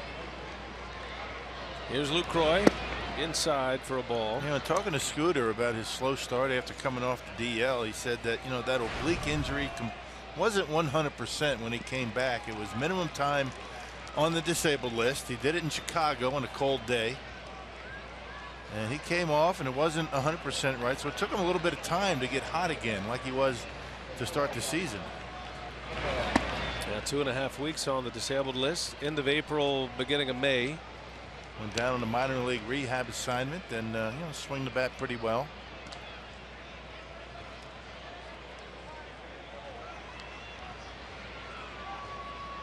The guys want to get back, and sometimes they're not at 100%. So now he is. 2-0 to Lucroy, who has struck out twice against Mangden today. And he got in on his hands. Little fly ball coming in as Muncy to make the catch. That will end the inning. Well, the Brewers strike, though. They get 3 runs, and Scooter Gennett, the mighty might, opposite field home run, 7th of the year. And the Brewers now lead 3-1.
Opposite field homers for him his last 2 long balls. Yeah, this Sunday is Greg Vaughn bobblehead day at Miller Park. All fans in attendance as the Brewers conclude their series with the Nationals will get a bobblehead of the former Brewers slugger wearing his signature 90s jersey. That's courtesy of Pepsi. Junior Guerra stake to a lead now. 3-1 Brewers, a 3-run fifth, answering a run-scoring fourth for the Athletics. Coco Crisp with a home run. A couple of guys going deep today that you're not necessarily expecting big power from. Coco Crisp and Scooter Gennett. Right. Well, much more of a home run ballpark with Mount Davis out there in center field. Little roll over to short. Rivera with that strong arm. I love watching this guy play short. Nice play on Simeon. Out number one. Let's check in with Sophia. Well, the last time the Brewers were here, it was 2002. We've talked about that long stretch, their longest to an opposing city, and with that, a historic accomplishment for Mike Vassallo. Yesterday, acknowledged by the A's, he has now crossed off all 30 current Major League Baseball parks. So congratulations to Brewers Director PR, Mike Vassallo. And you know what? Now he can retire. I'm speechless. What a milestone. I'm speechless. I'm sure there has to be some kind of penalty for that. That's a good word. I was thinking of a much stronger word, but some kind of ransom. Oh my goodness. Blackmail that Mike's holding Sophia to right there. Oh, good for Mike. Yeah. New father, just celebrated his first Father's Day. There's a high drive into deep right. Back is Flores. And he makes the catch. He almost stopped too short of it. And a last-minute panic stretch to make the catch, taking a hit away from Muncy. Muncy just got under it a touch. Otherwise, he's got one out of here.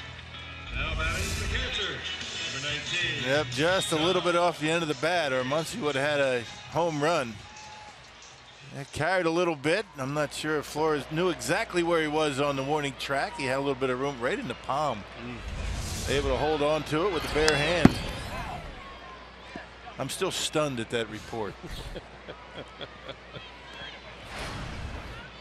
I think there's some blackmail involved. Oh, my goodness.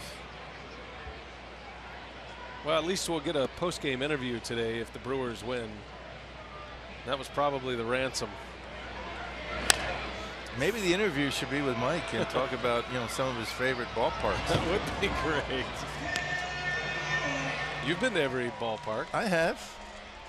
Did you get a report out of it? I didn't get a report on it or nothing on the scoreboard. I've been to every ballpark. Right. Yeah.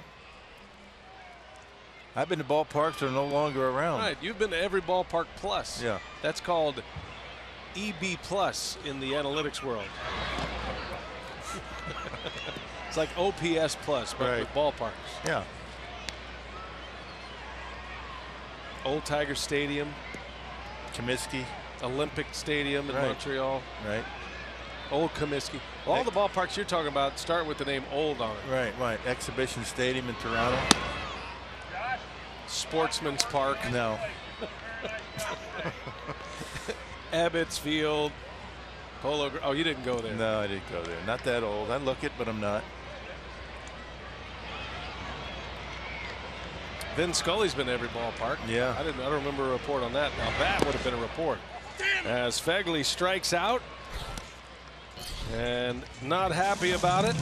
Junior Guerra picks up strikeout number 6.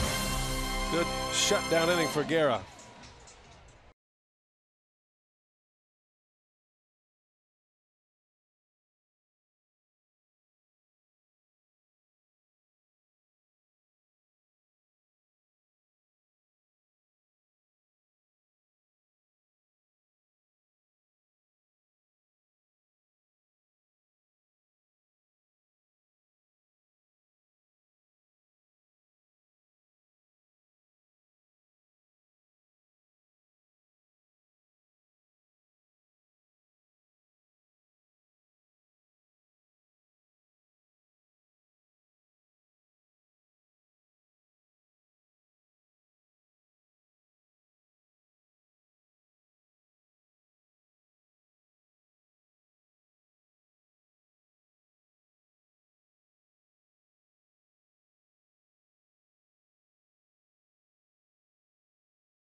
Milwaukee Brewers baseball on Fox Sports Wisconsin is brought to you by Hupy and Abraham.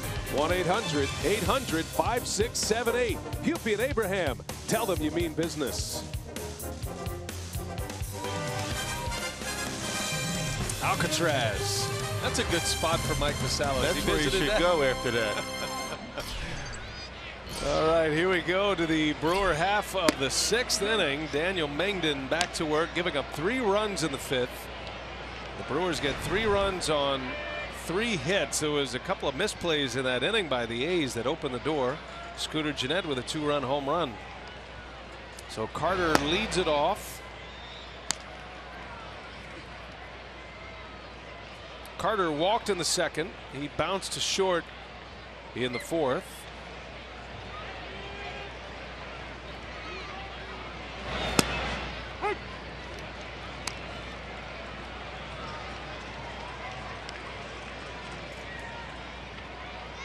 Houston native Daniel Mengden and that handlebar mustache. I think there's a little homage to Raleigh Fingers, but for Mengden it's a throwback to the Old West. He's a Texas kid through and through, and a former Aggie, Texas A&M. Carter, a swing and a miss. Down he goes on strikes. So the 7th punch out for Daniel Mengden.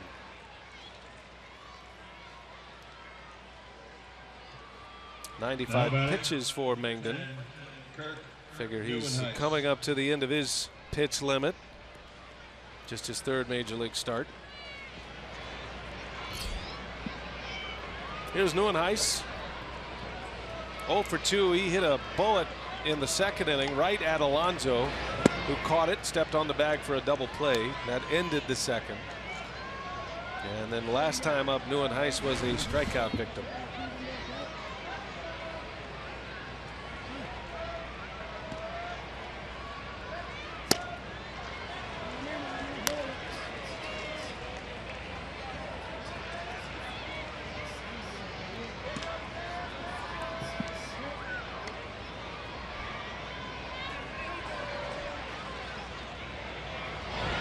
Big curveball swung on, fouled off. That was a much more effective pitch earlier in the game for Mengden. Seems like he was spotting it well down in the zone. Now it's up, and the Brewers are starting to get their hits. Yeah, right. And plus they've seen it today. I mean, first time through, nobody saw that curveball. That has a lot to do with the success. And the 1-2 is in there. He surprised him with a fastball. 93-mile-an-hour heat and a strikeout for Mengden. Back-to-back Ks gives him 8 strikeouts now. Hey, today's time of the game winner, Smitty's Overtime Inn in Toma. If they call the Brewers by 8 o'clock tomorrow morning, they get 40 tickets to a Friday night game in the Miller Lite Beer Pen. This offer courtesy of the Tavern League of Wisconsin and Miller Lite. Mengden has a new career best. With every strikeout, he'll establish a new career high. Just his 3rd major league start with 8 strikeouts. Had 7 Ks against the Rangers last week. 6 1/3 in that game. He's trying to get through 6 here today. Maldonado fouls it away. 1-1 to count on the Brewers catcher.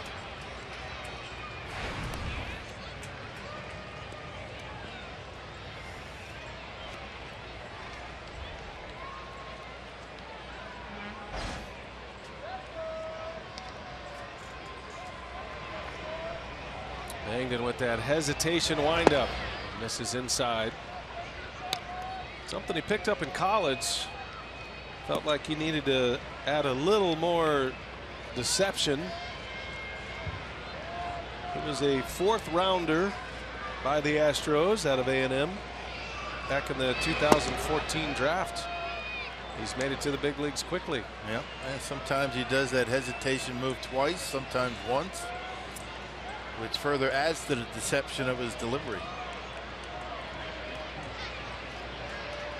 2 pumps this time, and Maldonado pops it up. Little jam shot. Tough play here. long run for everybody, and that's going to fall. A base hit. Yeah, Maldi needs a few of those. Second hit for him today. And a little flare down the right field line. Couldn't have dropped it any better than that.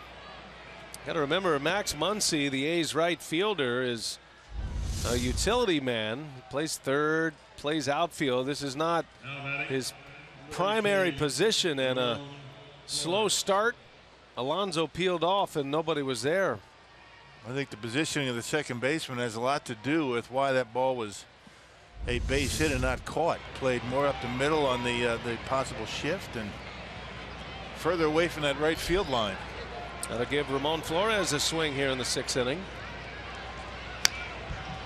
He's had some good cuts today against Mengden. Flores doubled off the wall his last time up, and then while he was rounding second, the throw from Coco Crisp came in off the mark. He went to third, and that opened up the inning. Rivera would drive him in on a squeeze bunt, and then the 2-run homer by Jeanette. 0-2 on Flores.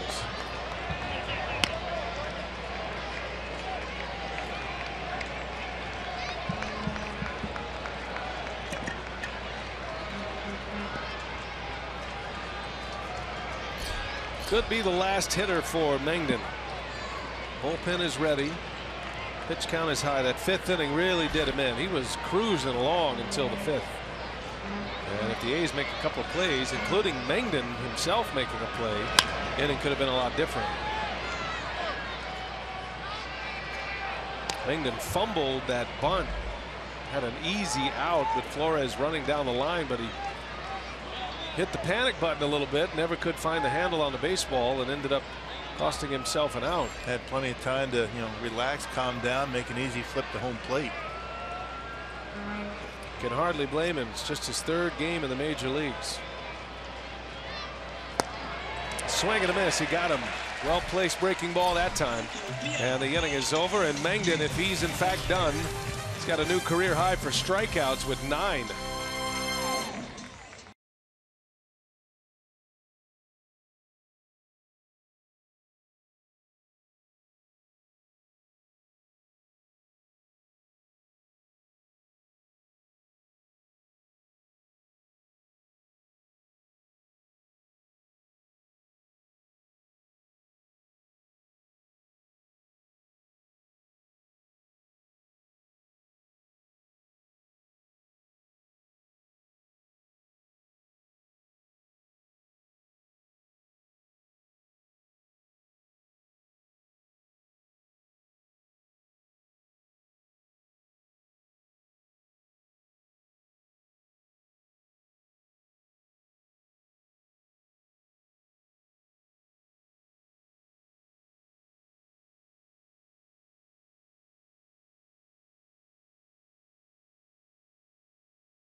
Suffering from a lack of run support once again at this point. He is probably done for the day. Handshakes in the dugout. He goes 6 innings. He strikes out 9 and ran into some trouble in that 5th inning. The inning could have been a lot better with a few more defensive plays, but the Brewers have a 3-1 lead. Mengden finishes strong with 3 strikeouts in the 6th. And now the Brewers up 3-1. Billy Burns leads off. Carter bobbles it and calmly picks it up to get to the bag before the speedy Burns does. Something's in the water, I think. Well, pretty routine right off the heel of the glove. Hits that big body, but still able to make the play by himself. There's an old phrase in baseball. I don't know if they still use it. It's called the ejecto mitt. Oh, yeah. That was an ejecto mitt special right there. That was straight launch out of that glove. You see Billy get that big hand in that glove. Carter calmly got to it, made the play. 3 unassisted. Man, Junior Guerra's been able to retire the leadoff batter every inning but the 4th when Coco Crisp hit a home run. Yeah, Crisp has been the one that's done the damage. He has 2 of the 3 Oakland hits, including that homer. Junior Guerra has not been able to retire him yet. Crisp had a double in the 1st inning. He slapped one down the left field line, and then he yanked one about 10 rows up into the bleachers down the right field line his last time up. No doubt about this one to start the 4th inning. Yeah, first pitch fastball and got one he liked. Turned it around to give the A's a brief 1-0 lead. 2-1 pitch. In there, a strike 2-2.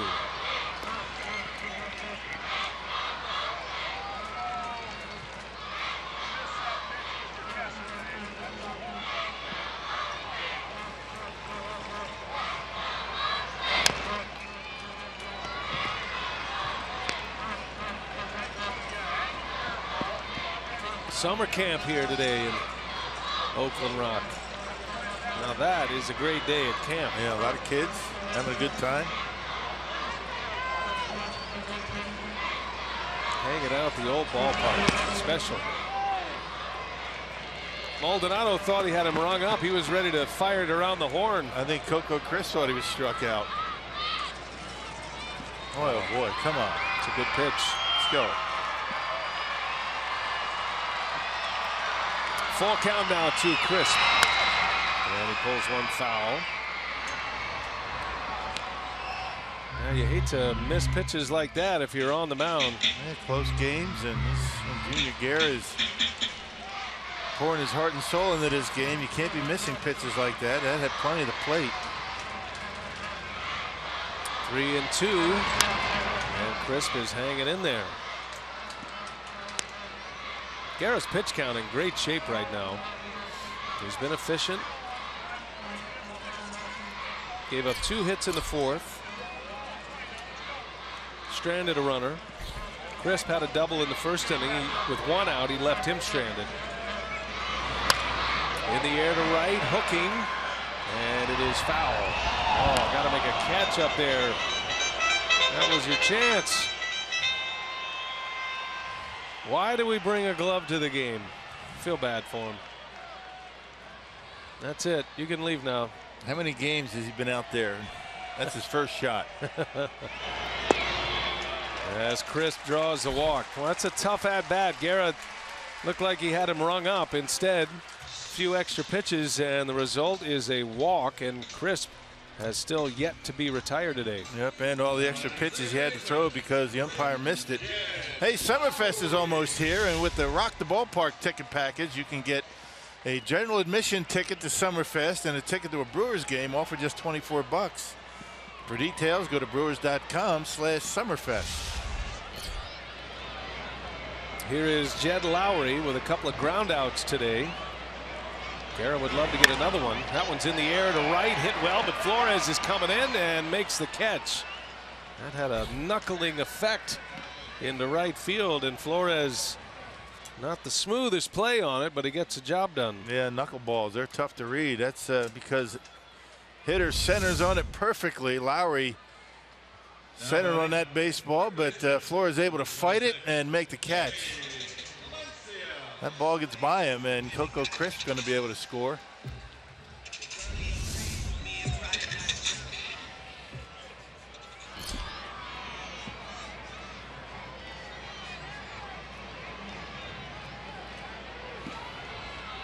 Two outs. Here is Valencia.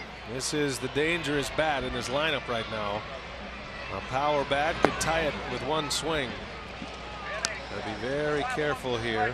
Next 2 hitters, Valencia and Davis. impressive Valencia is maintaining such a high batting average. He had a hit his last time up. He singled.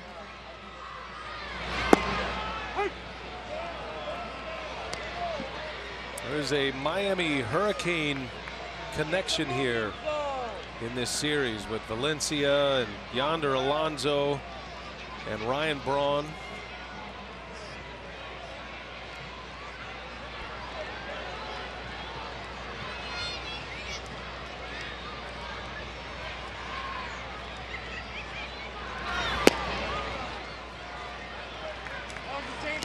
Danny Valencia didn't like that first strike call. It looked low. Much lower than the pitch that Jeff Kellogg called a ball on crisp.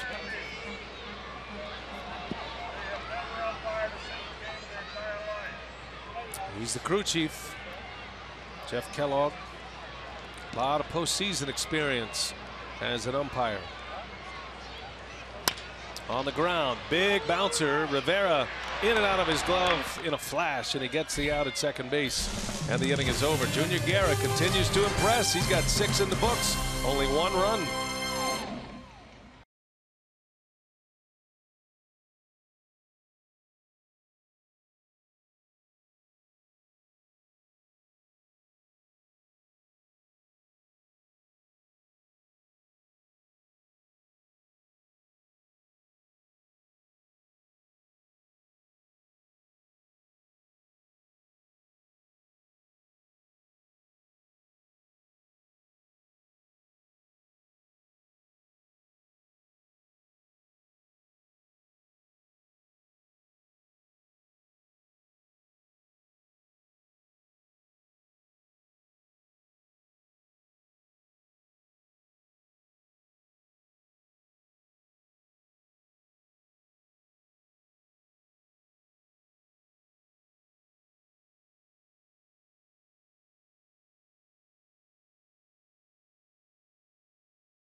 Get ready for a close encounter.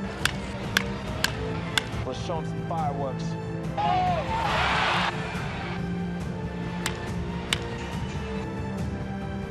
They're coming back.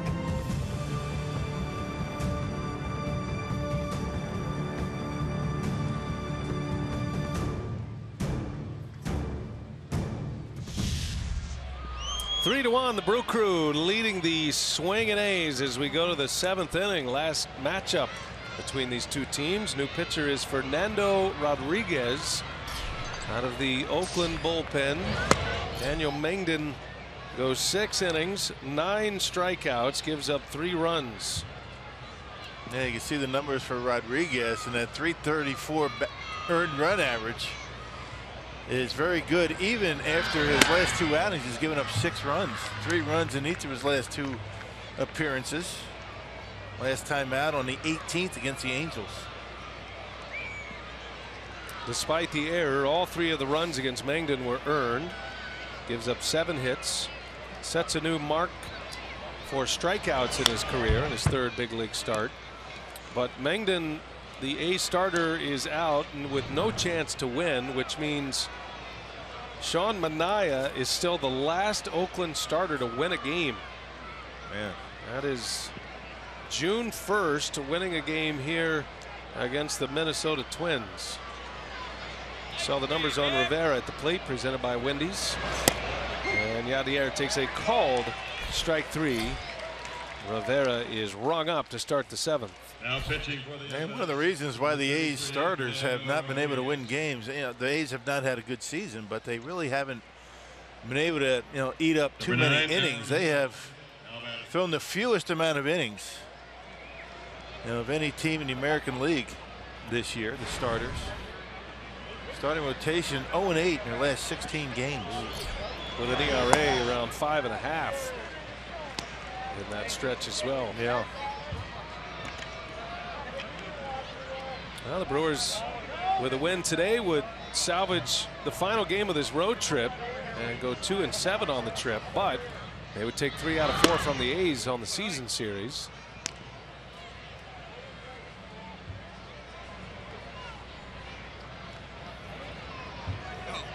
It looks like Junior Guerra is going to go out for the 7th. Nobody getting loose in the Brewers bullpen. 1-1 to count to Aaron Hill, back at the top of the batting order.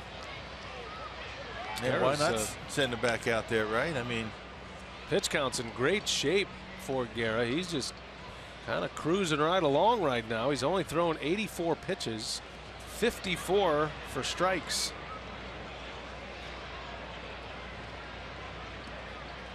Council's been waiting for a start like this. Got a 7-inning effort out of Zach Davies in Los Angeles. The Brewers starting pitching. You talk about the bullpen being a little exerted here, even with the off days and even with an 8-man bullpen, but the starters have not been pitching deep into games. And that usually has a residual effect a couple of weeks down the road.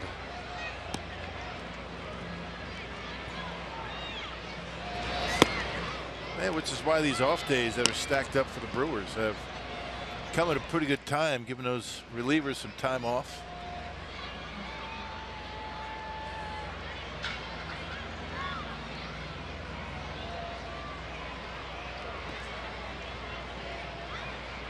Two and two to Hill, setting up inside, and they get it to the spot. Hill pops it up. Foul territory. Alonso makes a catch for out number 2. Well, a reminder here, the Brewers will take tomorrow off, team day off, tomorrow Thursday, and then the homestand starts. The Nationals division leaders in the National League East, 3-game series in that one.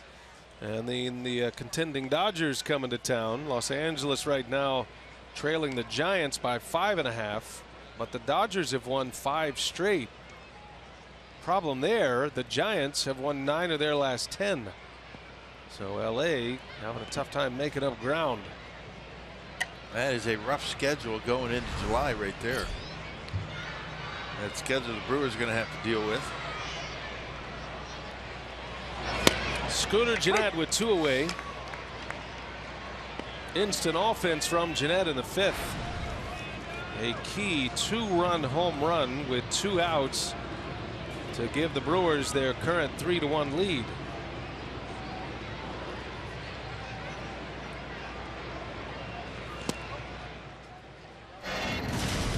Impressive fashion as well, opposite field for Gennett. Yeah, both of his home runs in this road trip into left center. One in Dodger Stadium and one perfectly timed home run here today. Home run with 2 outs.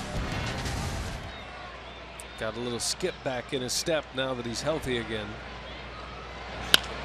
And there's a jam shot, little flare, long way to go. Burns lays out and the ball pops out. Boy, what a great effort by Burns. That'll go as a hit for Gennett. Terrific effort by Burns. The speedy center fielder almost ran that one down. And probably playing a little deeper after Gennett hit one out of here his last time up. Got it down on a trademark a little bit. That froze the center fielder enough to allow Gennett to get the base hit. And good effort by Burns, just a little bit late, but he keeps it close. Keeps Gennett at first base. That's what happens when you don't land with the glove first. The elbow hits, jogs that baseball right out of the glove. Well, so Gennett with his 2nd hit, and that'll give Ryan Braun a swing here in the 7th inning. Brewers lead it 3-1. The A's starter Mengden is out. Rodriguez retiring the first 2 hitters. Now he has to deal with Ryan Braun. Braun had a single his last time up. He's sitting on 12 homers. And he's on our Powerball home run leaderboard. Chris Carter tops that list with 18 on the year. Braun with 12. Lucroy sitting there with 10. Nolan Arenado is the National League leader in homers with 21 now for the Rockies. There's a group of 3 players right now with 18 homers, which is 3rd best, and Carter's one of them. Trevor Story and Yoenis Cespedes the other 2. Adam Duvall of the Reds continues to have a breakout season, former Giant farmhand. And then there's Arenado, who's having an MVP type year. Arenado leads the league in homers and RBIs. And he's playing a Gold Glove third base as usual. He's already got a couple of them on his mantle.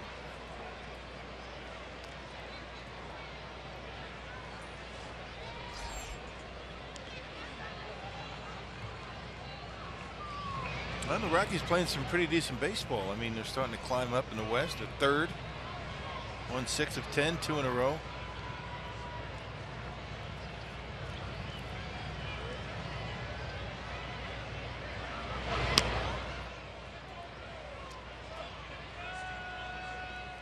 Brewers don't see the Rockies until that trip to Colorado at the end of the season, the last series of the year. Yeah. It's a road trip through Texas against the Rangers and then Colorado to finish up the season.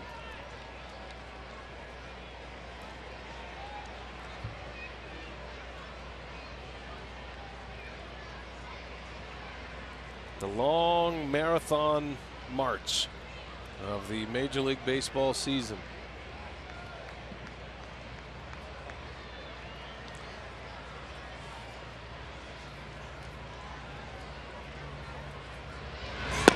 Braun, a swing and a miss. Down he goes on strikes.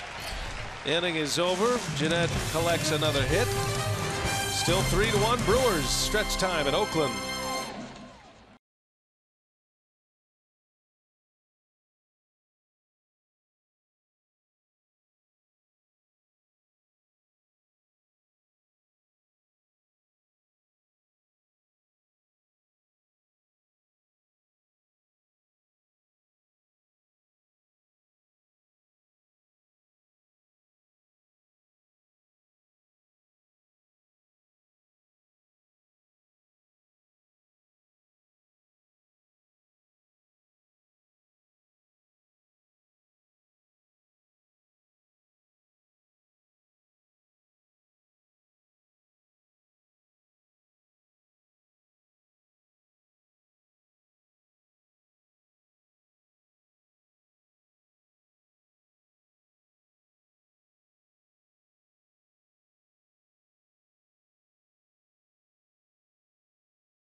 Wisconsin is brought to you by Miller Lite, the original light Pilsner. Cheers, it's Miller time. And by the Wisconsin Lottery, reminding you to please play responsibly. Famous Lombard Street. Up and down, around they go. You'd go there, wouldn't you? Oh, absolutely. Been there many times. Nothing spooky about that, like Alcatraz. Chris Davis will lead off for the Athletics. He's 0 for 2 today, a ground out and a strikeout. Junior Guerra back to work. He's the story today. He's rolling along through the first 6 innings. Let's see if he can keep it going. Pitch count in great shape. Guerra has just 86 pitches, so you figure he can get through the 7th if things hold as is. Might even be able to sneak him through 8 if he really streamlines it. Well, he keeps that split change down there. He's going to be able to get through 7. That's a good pitch. 6 strikeouts for Guerra. Many of those strikeouts coming on the split change. That's the pitch he struck out Davis on back in the 4th inning. And there's another one. Davis is gone again. So strikeout number 7. And 1 away here in the 7th inning. Yeah, 2 strikes. You got to keep it down, put it in the dirt. And when you get it over the plate, you have a chance to get a swing, and that's exactly what happened. If it's inside, outside, maybe not. But over the plate, pretty good chance you're going to get that swing and miss.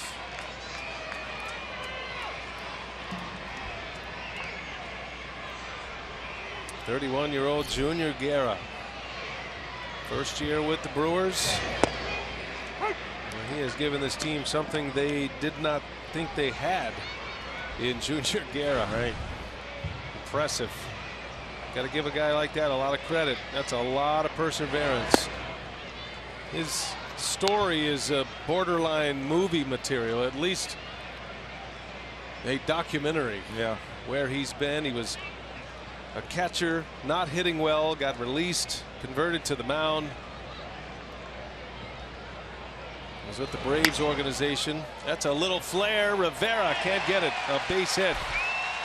Yonder Alonso just muscles one into left. Yeah, 0-2. You hate to make a mistake on an 0-2 pitch, but it wasn't bad. It might have been, a little bit too much of the plate, but tried to go up and in. They did that.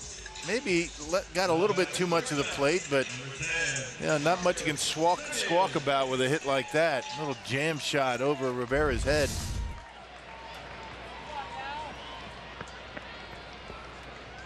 Even Alonso is shaking his head on that one. He'll take the hit though, and it's a base runner. Brings the tying run to the plate again, and a batter with some power. Marcus Semien, who has 12 home runs this year, 0 for 2 today. A strikeout and a ground out.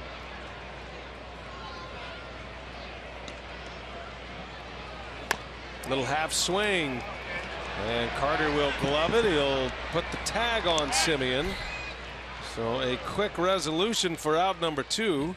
Alonso to second base. And here comes Max Muncy now. Well, that's got to be one of the worst ways to make an out. Yeah, no kidding.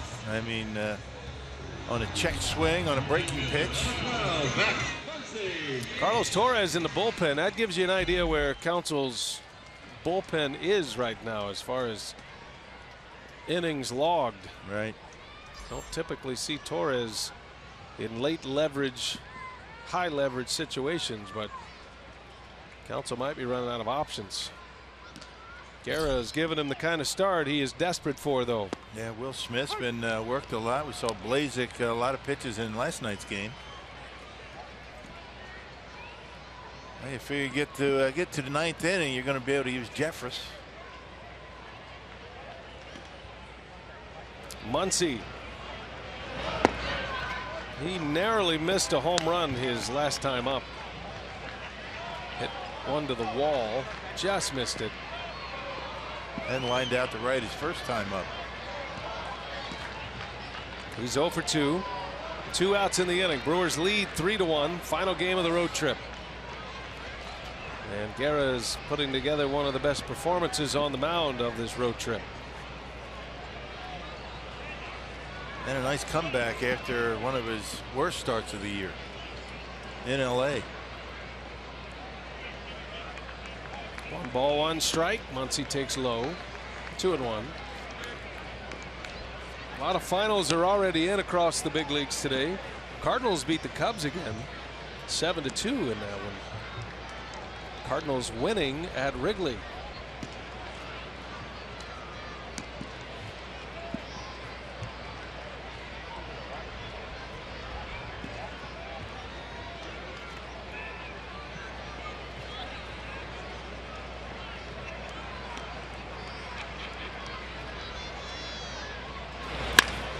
Hit hard and through for a base hit.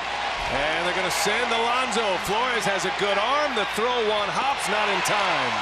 Alonso scores, and the A's get a 2-out RBI from Muncy to make it 3-2 Brewers.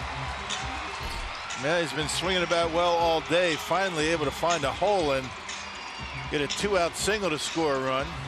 Now that 0-2 base hit by Yonder Alonso comes back to haunt Junior Guerra. And once again, Muncy's pulled everything in this game. Missed his spot, was supposed to be away. Able to find a hole in the right field, and now the A's are only down by 1. Not very fast going around third base, but able to beat it. Stevens. So the A's will send up Stephen Vogt. He's going to pinch hit for Fegley. And Derek Johnson, the Brewer pitching coach, is on his way out for a quick scouting report. Counsell is going to stick with Guerra here. Torres is ready in the bullpen, but Guerra's got at least one more batter. And the dangerous Stephen Vogt, who's typically in the starting lineup, day game after a night game. He caught last night, and he comes off the bench here today. A dead low ball hitter. We saw that last night. Everything down around the knees, about mid-thigh. He was getting a pretty good swing at. Maybe that's the discussion that they're having. You're going to throw that split change, get it down. Don't leave the fastball down in the zone. No, and Bob Melvin's going to go back to his bench for a pinch runner as well at first base. The former Cub, Arismendi Alcantara, is going to pinch run, just acquired by the A's from the Cubs just a couple of weeks ago, actually last week. Just cut the bench in half right there. Yeah. Pinch runner, pinch hitter. Well, you figure Alcantara's going to stay in to play right. And Vogt will continue on as the catcher. Big spot. Guerra clinging to a 1-run lead after a 2-out RBI single by Max Muncy. Brewers have let a lot of late inning leads get away on this road trip. 4 different occasions they have led going into the bottom of the 6th inning and lost the game. A couple of times in the 8th. That's a strike. 1-2 the count on Vogt. Well, he got a break with that one, didn't he? Yes, he did. Pitch number 100 coming for Guerra. And this will likely be his last hitter, whether he retires him or not. The 1-2, runner goes. Maldonado lost the handle. So it'll be a stolen base. Pitch was called a ball.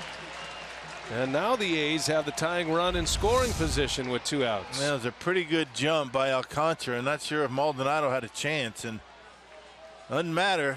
Just couldn't find the handle on it. You don't see Maldonado do that very often.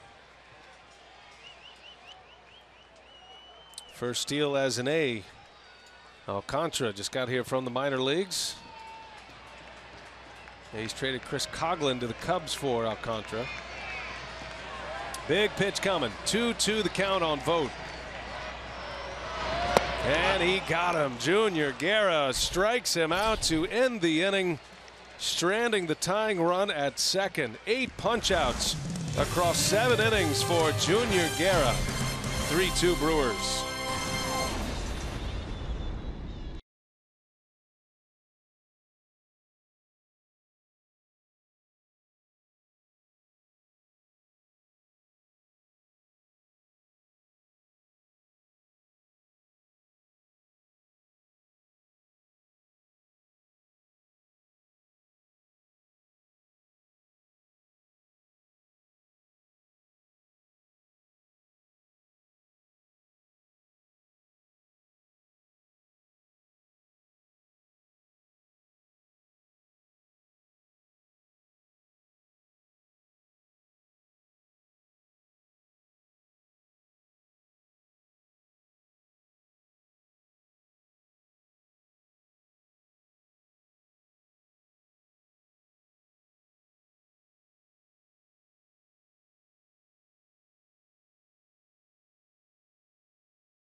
Impressive today, maybe one of his better starts in the big leagues as he goes 7 strong.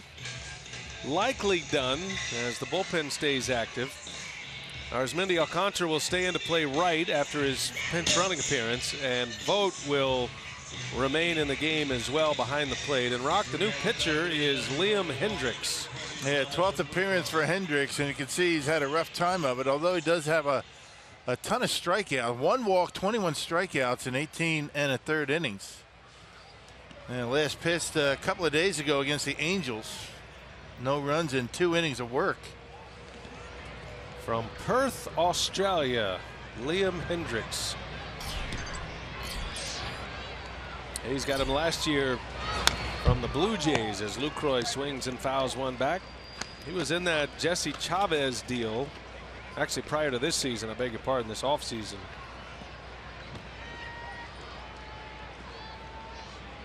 Been bouncing around with a few organizations. Hendriks spent some time with the Twins, Blue Jays, Royals.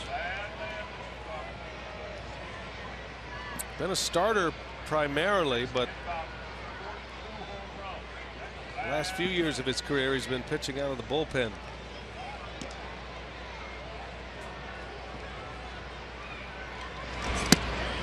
I mean, that's pretty incredible. 1 walk and 21 punch outs. Yeah. And with an earned run average over 7. What does that tell you, Rock? What's your analysis? Getting too much of the plate. Maybe not. Maybe wild in the zone. Right, wild in the zone, and maybe throwing too many strikes. On the ground, and what a play by Alonso from his knees. He hits Hendriks to get Jonathan Lucroy taking a hit away from the Brewers DH today. Lucroy's had a few of those in this series. And an 0 for 4 afternoon. And Alonso playing off the line, giving him a chance to make that play, although it would have been an easier play for Lowry. Would have been right there, but Alonso makes the play.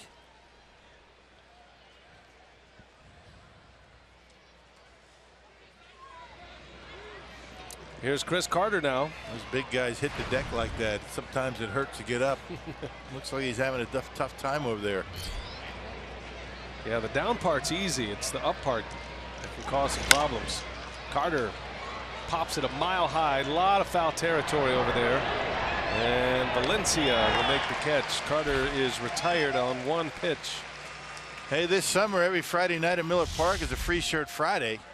All fans at Miller Park this Friday night, as the Brewers start their series against the Nationals, we get a free camo ball and glove T-shirt courtesy of Hupy and Abraham.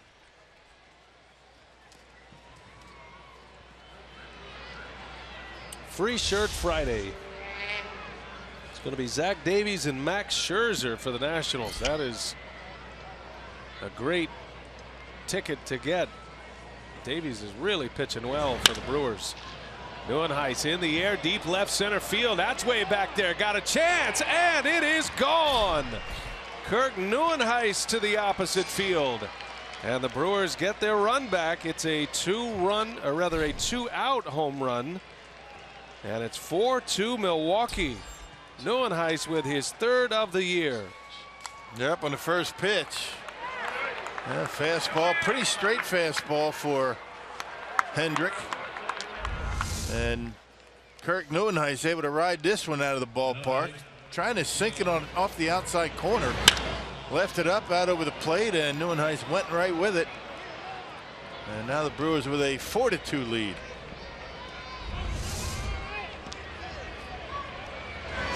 Big blast by Neuenhuis, his first hit of the day. Badger Mutual insurance run for the Brewers. Adding on here in the 8th. Maldonado with 2 away. That's one thing the A's liked about Hendriks. He's able to keep the ball in the ballpark. Last year in Toronto, which is a home run friendly ballpark, he only gave up 3 home runs all season last season in 58 big league games with the Blue Jays. Which is a ballpark that is pretty free with the homers.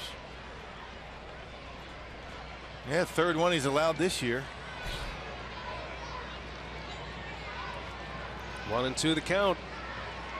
Maldonado 2 for 3 today.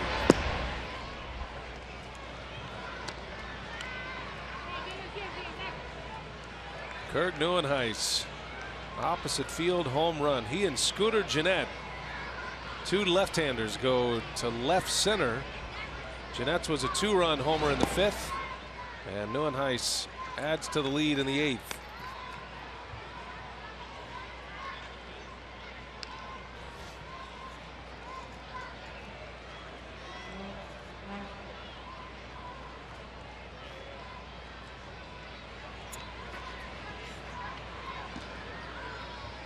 Full count to Maldonado.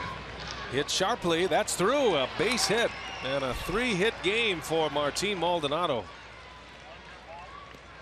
That's got to be very satisfying for not just Maldonado, but his manager, Craig Counsell.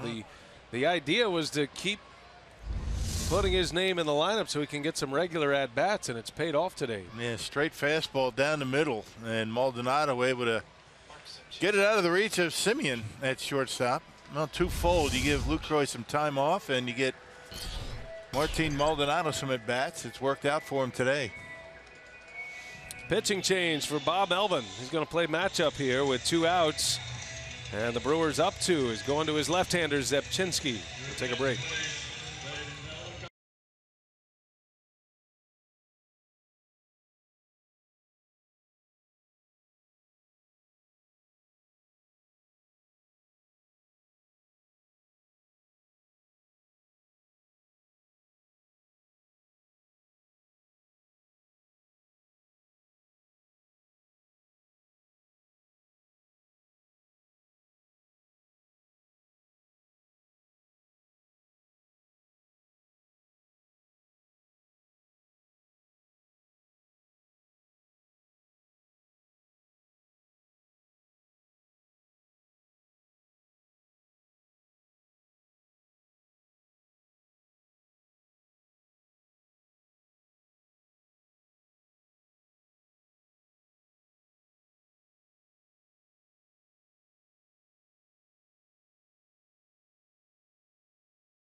The Brewers have a 4-2 lead here in the 8th, and before the game we were talking with Craig Counsell about the road trip. Of course, just 1-7 and losing leads here late in the games, and Counsell said when you're in this situation going into the trip, knowing that you're playing good teams on the road, you certainly have to play at a higher level and you have to do more things right in the game. He said we just made enough mistakes in enough areas of the game we weren't able to do that. So he said it helps when you get a standout individual performance like Guerra did to kind of help guys out and help give them a boost. All right, Sophia, thanks. Good point. Counsell rolling it out there once again, staying positive. Got the pitching change with Zepchinski in. And right away, Ramon Flores jumping on the first pitch, greets him with a base hit to right. Yeah, 296 earned run average. You can see Zepchinski 24 in the 3rd and 32 appearances. So ordinarily he comes in the middle of an inning, typically to face some left-handers. He's been very good against left-handers, and that inherited runner, the 28th that he's inherited, the second most in the American League. Zepchinski with Rivera at the plate, and Yadiel will fly out to end the inning. But the Brewers get their run back. A 2-out strike from Kurt Neuenhuis. Opposite field home run. It's the 3rd of the year for Neuenhuis, and the Brewers lead it 4-2 as we go to the bottom of the 8th.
All right, Marty, thanks. And you see Will Smith is in the game now, so Guerra is out. I agree with Marty. It's his best start of the year. Second time he's gone through 7, Guerra. He'll give way to the bullpen now. And Will Smith. And he hits Burns to start the inning. So just like that, the A's are going to bring the tying run up. Smith has had some command problems over the last few outings. This will be 4 appearances in the Brewers' last 5 games, so he's been getting a lot of work. This one getting the front foot of Burns. Actually got the back foot, I guess, but in any event, you can see all the work that he's had. And Monday was an off day, so you can see 4 of the last 5 games he's been in. Not a good start to the inning with the speedy Burns at first. Now it's Coco Crisp. Obviously, Counsell wants to turn these switch hitters around. You got Burns and Crisp and Jed Lowry due next. Tyler Thornburg is loosening in the Brewer bullpen. This is a bullpen that needs a success. It has been the strength of the ball club.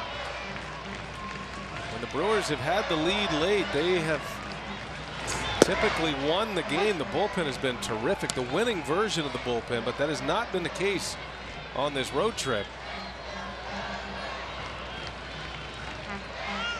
Smith coming back from a knee injury. He has really pitched a lot since returning. Yes, he has. I know he's got a lot of stamina. He can use him quite a bit. And the Brewers use him a lot because he's the only left-hander down in the bullpen. Fastball, strike called. Outside corner, down goes Coco Crisp. And the first out of the inning as Smith went with a fastball. Just carving up that outside corner on 3 pitches. Boy, you can't put it in a better spot than that. Right Nope. where Maldonado set up. You're not doing much with that pitch.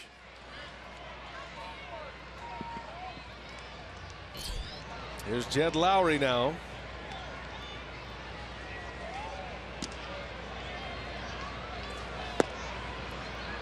Another strike from Smith. Lowry, the switch hitting second baseman. He's just been searching for a 3-hole hitter since they lost Josh Reddick to injury. Lowry's in that spot today.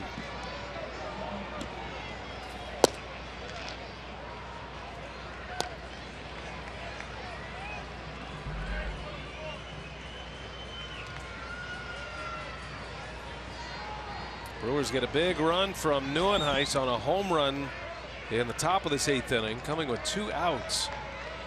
A 2-run lead to work with. Tying run at the plate for Oakland.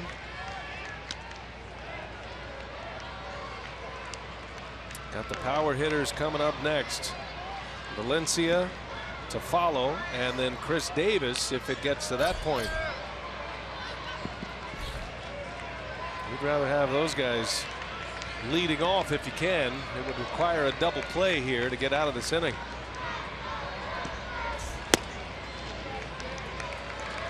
Man, you don't know with all the work that Smith has had. You might go to Thornburg.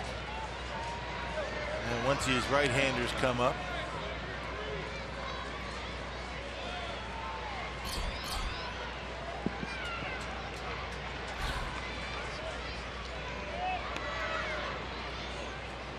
Two and one to Lowry. A shot caught. Throw to first, not in time. Aaron Hill stabs one out of the air. Fortunate there, right? A bullet. Yeah, Jed Lowry hit that one hard, and here comes Craig Counsell. Power hitters coming up. He wants his right-hander in Thornburg. Can't hit it any harder than that. Right at Aaron Hill. And good base running by Burns to get back. So Smith is out. He'll exit with a runner at first. Tying run coming up for the A's, and Tyler Thornburg is coming in. We'll take a break.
home after this one. It's 4-2 Milwaukee. Billy Burns was hit by a pitch to start the inning. He's still at first. And Smith is out. Rock. It is Tyler Thornburg now to try to get the final out of the 8th. And then you're probably going to have Jefferson in 9th. But Tyler picked up a loss his last time out on Sunday against the Dodgers. Loaded the bases and walked in the winning run. So a little redemption here for Thornburg. Tough series in LA for Thornburg, who has been so great this year. But he's running into a pitching slump. Gave up that 3-run home run to Justin Turner in LA in game 2 of that series. And he's got a big power hitter up there now in Valencia, and he's fallen behind him 2-0. Hazer a swing away from tying this one up. Valencia's 1 for 3 today. Clean single to center field. Chris Davis due next.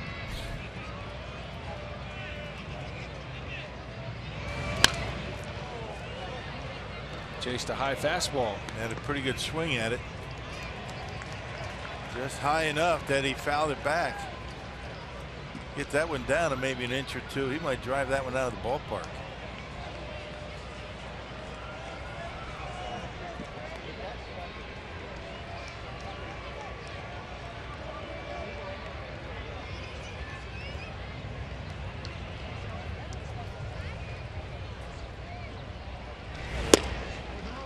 Just missed. 3-1 now. Yeah, Thornburg working all around the quadrants here, but Valencia has the count in his favor. Dangerous pitch coming now. Brewers lead by 2. Scored 3 in the 5th, added 1 top of this inning. There's a strike. Oh, breaking ball in there. Hey, Valencia, he hasn't been happy with that strike zone all day. And he wears it on his sleeve too. You can see in the box, and he is not happy. Tell you, Jeff Kellogg, he's been around a long time, the home plate umpire. That will not make the home plate umpire pleased. Boxtrax had it in his zone. Fired that bat away as if he had drawn a walk.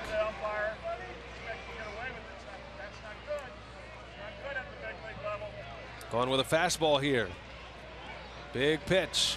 2 outs.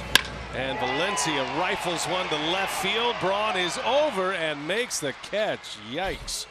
2 line drive outs to end the inning.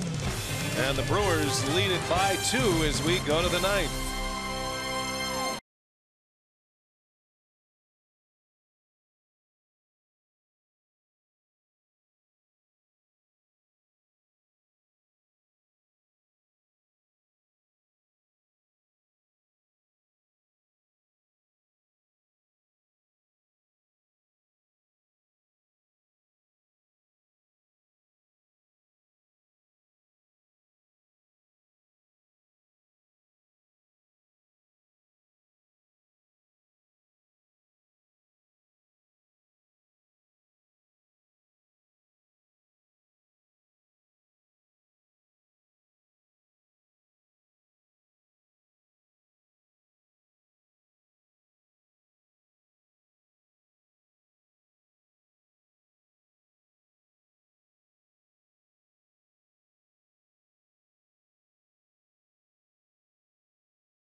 Afternoon on Fox Sports Wisconsin is presented by Potawatomi Hotel and Casino.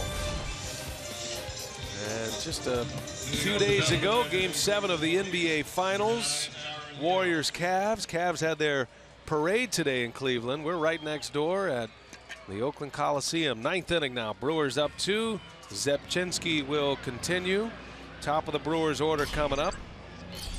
Aaron Hill will start it, then Jeanette, and then Ryan Braun. Yeah, it's probably going to be 2 batters for Zepchinski. Once you get to Braun, he's probably going to make a pitching change. He's got a right-hander getting loose. The Brewers fortunate with that Danny Valencia at bat, right? I mean, 3-1. Big bouncer out to short. Simeon makes a play for the first out. Hit it right on the nose, but Ryan Braun able to make the catch. If he gets under that one a little bit, we're tied. He's still talking to himself. I'm not sure if he's upset about the fact that the line drive was caught or that curveball was called a strike. The between innings, curveball, yeah, right. between innings, he was jawing with Jeff Kellogg to no avail. Just got the stare down. Yeah, didn't say a word. Did the home plate umpire? That was a key hitter. Brewers are very fortunate. 2 line drive outs to end the inning.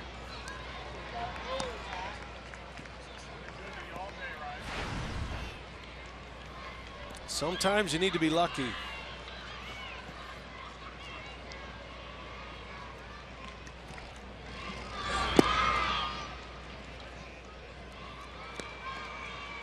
Scooter Gennett has had a terrific day at the plate and had a key homer in the 5th. He had a 2-run shot with 2 outs, opposite field home run, and it gave the Brewers a 3-1 lead. He's out in front of that one, but it's falling fast, and Gennett's got another hit.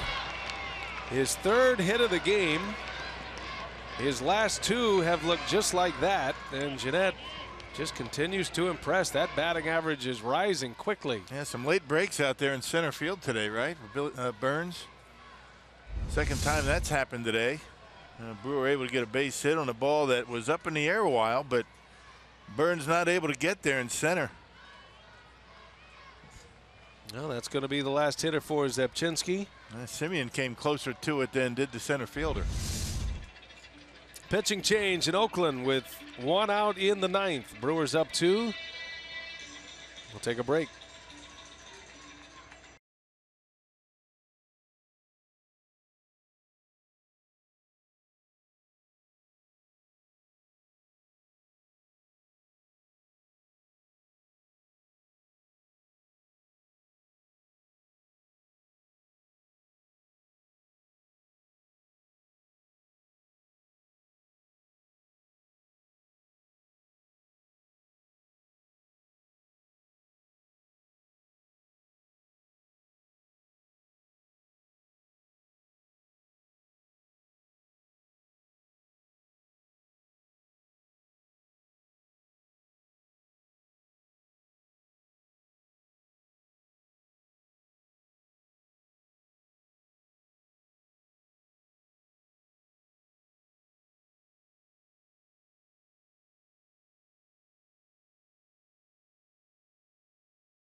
Ryan Braun is coming up for the Brewers, and a matchup from last night. John Axford is on to pitch to Braun. Yeah, rough time for him last night. He threw 2 pitches, 2 doubles, had a run in, and Bob Melvin took him out. Overall, pretty good numbers for John Axford. Runner goes, and a swing and a foul by Braun. And Braun, one of the Brewers that doubled off of Axford last night down the left field line. Started him out with a fastball last night, and today it's the curveball.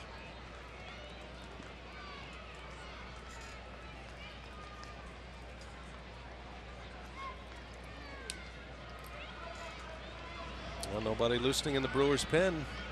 Thornburg getting the final out of the 8th inning. Looks like he'll have closing duty, perhaps.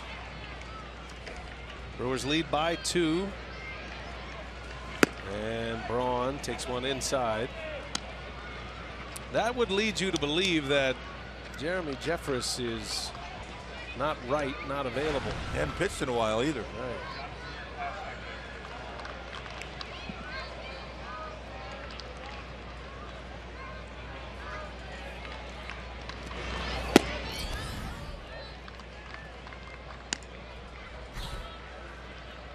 Last time Jeffress pitched was on Friday against the Dodgers. Took a loss.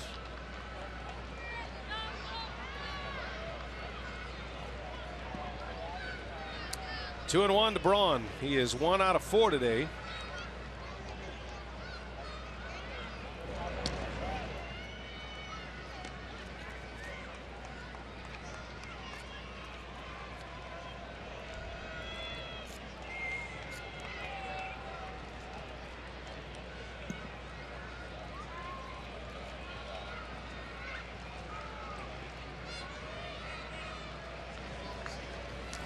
Braun hits it sharply to right, a base hit. And Scooter Gennett to second. Braun almost hit Gennett. That ball was bullet. Hit so hard, Gennett, I don't think really had time to get out of the way regardless. Tried to jump over it, but I think that ball might have been by him when he finally moved. A bullet. And Braun gets one up and away and goes right with it. Check it out. Yeah, doing a good job. Didn't take off to second base right away. And Braun with another base hit to right.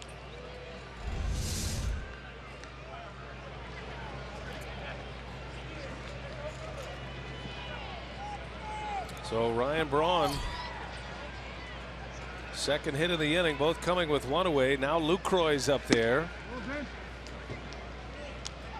13 hits now for the Brewers. 13 today and 10 yesterday.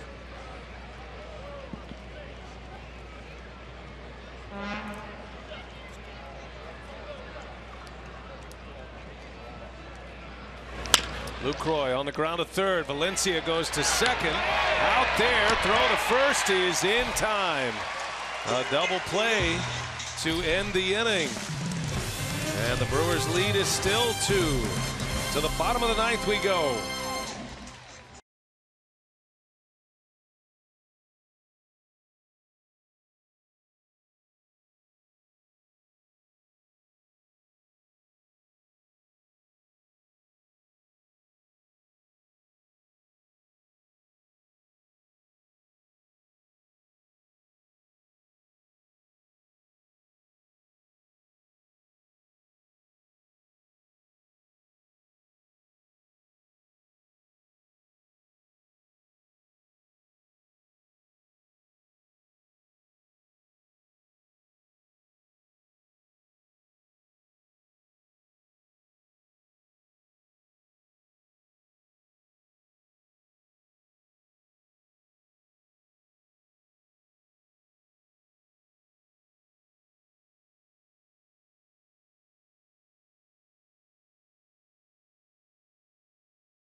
Would normally be Jeremy Jeffress time. It is going to be Tyler Thornburg, who today is looking for a 4-out save in this matchup. And the only save that he picked up, oddly enough, was back on May 19th, and that was a Junior Guerra victory. That was against the Chicago Cubs. Interestingly enough, the Brewers, when Guerra has been on the mound this year, are 7-2 in his 9 starts. If they hang on to win this one, they'll go to 8 of 10 in Guerra starts. Junior went 7, only 2 earned runs. Smith and Thornburg got through the 8th inning. And now Thornburg facing Chris Davis to start the 9th. Davis is 0 for 3 with a couple of strikeouts. And the Brewers are trying to salvage this final game of the road trip. And be interested to hear from Craig Counsell as to the availability of Jeremy Jeffress today. It's been a while since he's been in a game. Friday. Davis rolls over one. Nice big hop for Rivera. Out number 1 for Thornburg.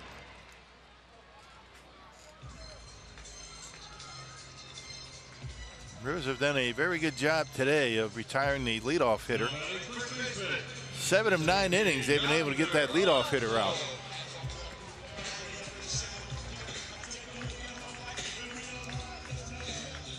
One away for Yonder Alonso.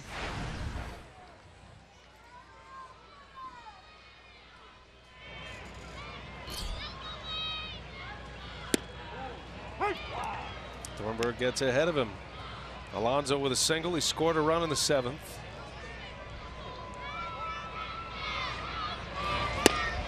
Strike 2. Another one in there. It's not completely uncharted territory for Tyler Thornburg to pitch across a single inning. He has done it before. Only one time this year, but there was at one point in his career the Brewers were thinking about making him a starter again, and he was kind of the long reliever. He actually put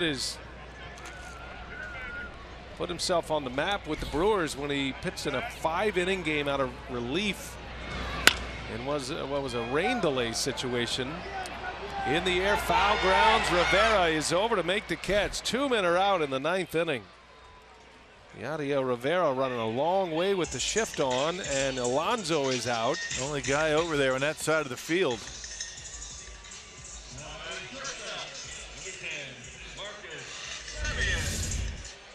Check it out. I mean, on his horse, he makes the play easily over there in foul ground, and Brewers 1 out away. And Thornburg trying to get the last 4 outs. He pitched an inning and a third back in April against the Twins, and that did not go well in that game. Even though the Brewers won the game and Thornburg got the win, he gave up 3 earned runs in that one.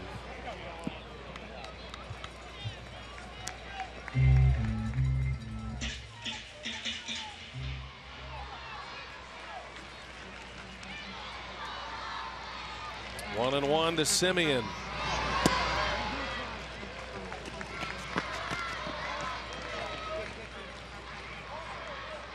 Semien had the big game yesterday, the 3 RBI game, 3 hits. He is the last piece to the puzzle for Thornburg. 2-1 to count.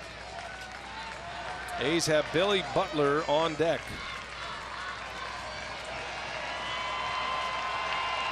Thornburg trying to end it right here. 3-1 in the air, foul and out of play.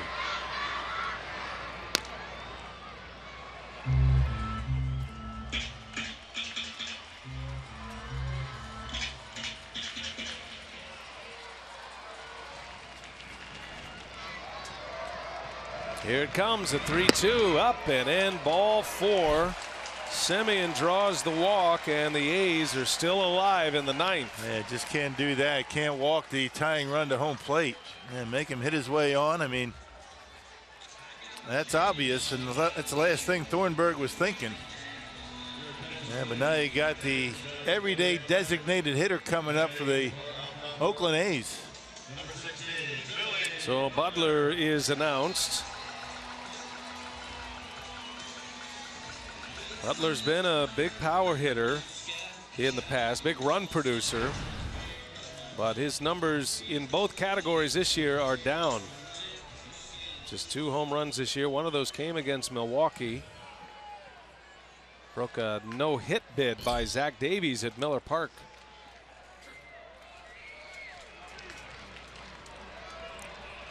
Tying run at the plate, 4-2 game.